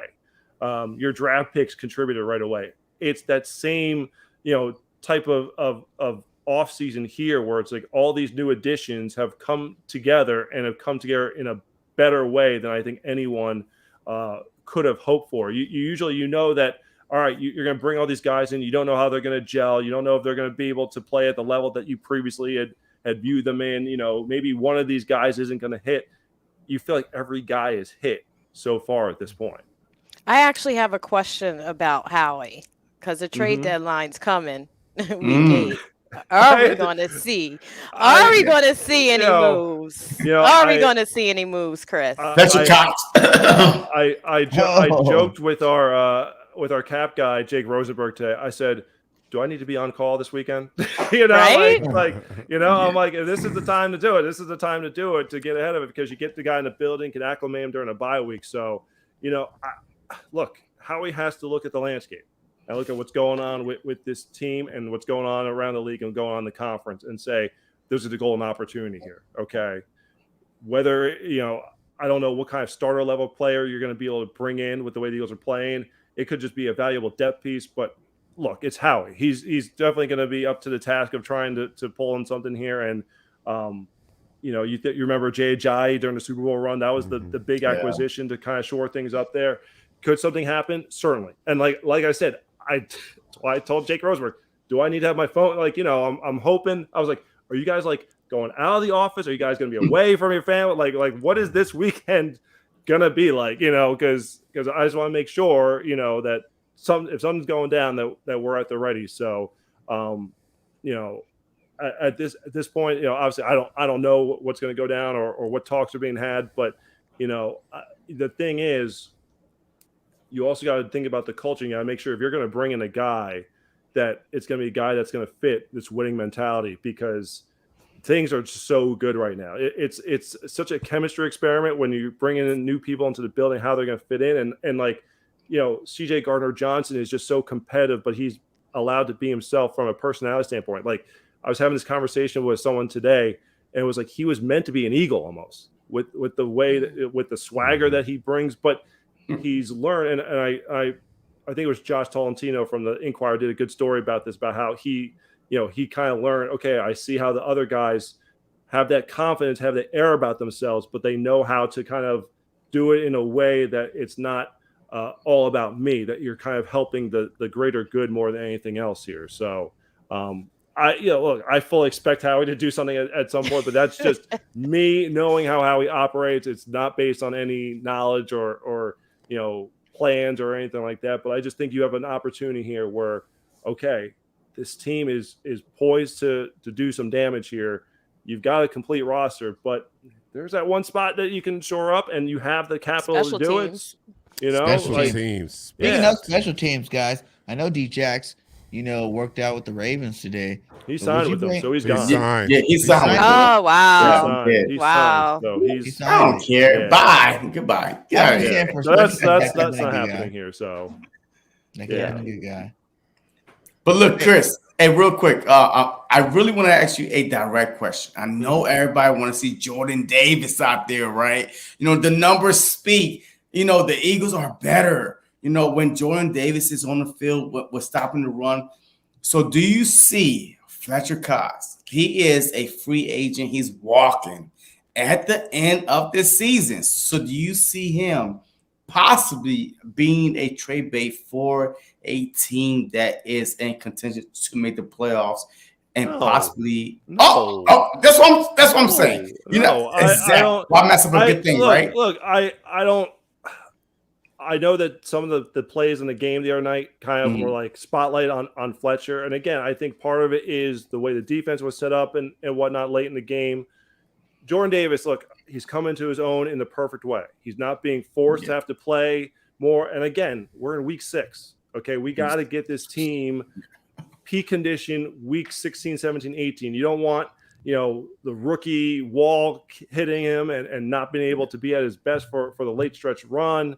I think the Eagles are handling it just fine to let him grow. They're letting him develop. He's got Cox and Hargrave, but Cox is one of the leaders of that locker room. He's one of the guys who sets the tone in there. I don't see any reason. Is he 2018 Fletcher Cox? No, he's not that anymore, but he's still a damn good starting defensive tackle in this league, and it is a huge part. And it's going to be a huge reason the Eagles get as far as they do this year, because again, he was one of the guys after it was after the Jacksonville game where it was like, I asked him point blank, do you feel like this is something special? And it's like, he's like, I've been here. Like, I know what what this takes. Like, we can't get, over the moon about 4-0, 5-0 start. Okay. Like, obviously good things are in place, and everyone's healthy, and that's a big thing, but it's a long way to go. Let's enjoy the ride. No question. Because we're the last undefeated team, and this has happened, first time since 2004 that they've gone up to this type of start. Yeah. It hasn't been since 2017 when they haven't this kind of win streak. So, but the big thing is there's still a lot of football left to be played. I mean, we were talking about this before the Cardinals game. Who was the last undefeated team last year? And where's that team today? Shoot, who was it? The Cardinals. Oh, yeah. Kyle Murray got hurt, though. And that's when they started going down. Yeah, it seemed like that, they stumbled into the playoffs. They got embarrassed in the playoffs. Like, it's just one of those things where it's like, 'cause just like I said, my point here, you want to get this team the way it is to the end of the season. Those key injuries, all of a sudden, that juggernaut of a team ain't going to look the same. So, but that's the biggest thing is the vibe. The vibe is great. Players are healthy. Lane should be back after the bye. After getting the concussion the other night, I don't think there's any other, significant injuries coming out of the game. The guys are just using this time to get rested, and it's a Steelers team that I don't know who we're going to have a quarterback. I think it's going to be Pickett if he's healthy. I know he's in the protocol at this point, but that defense, that defensive line, Cam Hayward, still a darn good defense. They'll present challenges for this team. And look, that Mike Tomlin teams, okay, they find ways. It's gritty, and they find ways to win. Yeah. So it's not going to be an easy game coming up at the link. On paper, of course the Eagles should win, but it doesn't always play out that way. So it'll be interesting to see how, going through everything that's happened the first 6 games, what have they tweaked? What have they improved? What are they looking to expand upon? Because this was the time that Sirianni and company made the turn last year. They were 2-5, and they realized, all right, we got to throw out the baby with the bathwater, and let's get this offense on track, and let's salvage our season here. Let's see what kind of changes they might have in store. You don't need to make overarching schematic changes like last year. But I just think the way they've managed Jalen Hurts, the way that he's worked in this offense, the way they've built the team and the scheme to highlight his skill set has just been sensational. And Jalen, I've said this for a while, like I just want to see him succeed in this city so bad, just because he is that good a dude that you see in the interviews, you see in the locker room speeches, you see on TV. Like, he's that guy that these guys just gravitate towards. And I don't know what he does, to be honest, outside the game. It's he's a football guy through and through, and this is what he wants. He wants to be great as a quarterback. And I remember following him from covering the Senior Bowl when he came out in 2020 to seeing him at the Combine, and it's like you just saw him, even back then. This is not thinking he was going to be an Eagle, not thinking he's going to be the starting quarterback in a couple of seasons, but just watching him go through the process and, making small incremental improvements along the way there to where he's at now has just been absolutely amazing. A testament to the work ethic. And I know that the work ethic thing gets thrown around a lot because, everyone works hard, but no, this guy is the real deal when it comes to the preparation and what it takes to be willing to devote yourself to your craft and maximize your abilities and your talents. Nice. Hey, shout out to all you guys for being there. We're about to be 3 hours deep in here. Shout out to all the guests. Make sure you click subscribe, follow all of them, man. They're great, content creators for the Philadelphia Eagles. They definitely know their birds. And Chris, before we get you out of here too, I just want to know, what do you think is the biggest need for the Eagles moving forward to continue their streak? I mean, at this point, you're just looking for depth pieces. Okay. What can they do on special teams? Because, I mean, you look at the analytics, you look at everything, and, I think we all see it. The special teams, that's the one area that needs to be improved. All right. Well, that's, is that going to be like I'm trying to think of a key guy. Like, that's like an Alex Singleton, a type of guy, that you lost to Denver in the offseason. That's a type of, spot where he would need to come through. But I think it's amazing that we're able to sit here and say, like, who, typically you would say there's been a person or position or that's underachieved, I mean, I really just don't feel that there's that much. Yeah, is there depth that you can add? Certainly across the board, you can say that at every position. But Howie and company have found ways to add starters or fortify. Even since the start of the season, getting a Trey Sermon in here. Someone who was a 3rd-round pick just to add that talent and depth to the running back room. That's the biggest thing. So again, when you got C.J. Gardner-Johnson. Right at the start of the season, that kind of I think filled your biggest need, and Yes. I really can't wait to see his growth over this second half of this season. I just feel like that he's scratching the top of the iceberg here, and the 2-pick game I think really now will kind of be like, okay, he's feeling comfortable there on the back end of the defense, a place that he hasn't played before. So no, I think it's just time for us to buckle in, see if Howie has anything in store, and then let's get ready for what's going to be an amazing final 11 games of this regular season. Nice, man. Hey, I think that the sky's the limit for this team. We're definitely about to come out this a lot better. This bye week a lot better than we was before the bye week. Like I said, every game matters. Every game's that much more, experience for these young players, because you got to realize we got a bunch of superstars that have not even reached their peak yet. Jalen Hurts hasn't reached his peak. A.J. Brown hasn't reached his peak. Devontae, you can go down the list. Quez, Goddard, Miles. None of those guys are peak players right now, and we're doing this good. So to see these guys continue to gel together and get better throughout the season is going to be amazing to see. So let's go ahead and get our final words out. Man, much love to all you guys. Thank you guys so much. This is the first time I ever did a 3 live in one type thing, and it went just as planned, man. Shout out to the 31 still up in here. Shout out to you guys for sticking in with us the 3 hours. But go ahead and let everybody know where they can find you at and your final words heading off tonight. Ladies first, come on now. Yeah, go ahead, Michelle. Thank you, Chris. Come on. Oh, well, you can find us on Twitter, Eagles Talk 3, Facebook, Eagles Talk, YouTube, Eagles Talk. You can follow me on Twitter at Nichelle Pace directly, but I usually tweet live from Eagles Talk 3 on Twitter. And you can find us definitely on Facebook. We have the Eagles Talk podcast page, and we also have a Facebook group that we like to keep the chat going and share a lot of information there. So, and thanks for having us. It was great to be on with you guys, and great to see you, Chris. And so we're excited for the season. Thanks for having us on. No problem. Yeah, thanks. Well, she's given all our social media platforms. So you can find me, Dante, at Dante Dark Knight 1911 on Instagram. I don't know my Twitter. It's Dante Dark Knight. It's Dante Dark Knight on Twitter. And like Nichelle says, you want to check us out as we record our podcast live. We go live on Facebook, really big on Facebook. 7 o'clock. You guys be having a bunch of people on Thursdays upon further review. And we do a pregame and postgame show an hour before the Eagles game and immediately following the Eagles game. Thank you, Bird Gang 31, for having us on. We always have a great time. And if you want to experience the most unique Eagles coverage show around, check us out Thursday, 7 o'clock.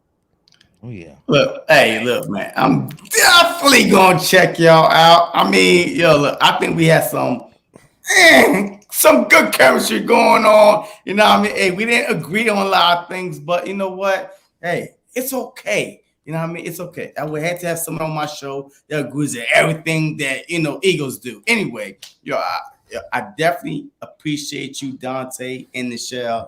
And, of course, my guy, Chris, man. I appreciate y'all. But you can find me on JC Sports Talk on YouTube and JC Sports Talk 20 on Twitter. I'm tweeting everything that the Philadelphia Eagle page is saying out. I'm retweeting, I'm requoting, I'm making fun of everybody. I don't care. It is what it is. I'm Eagles all day. But this was a blast for me, man. Good job, BG31, man. Long time coming, but I'm glad you finally did it. And Chris, once again, thank you very much. I appreciate your hard work.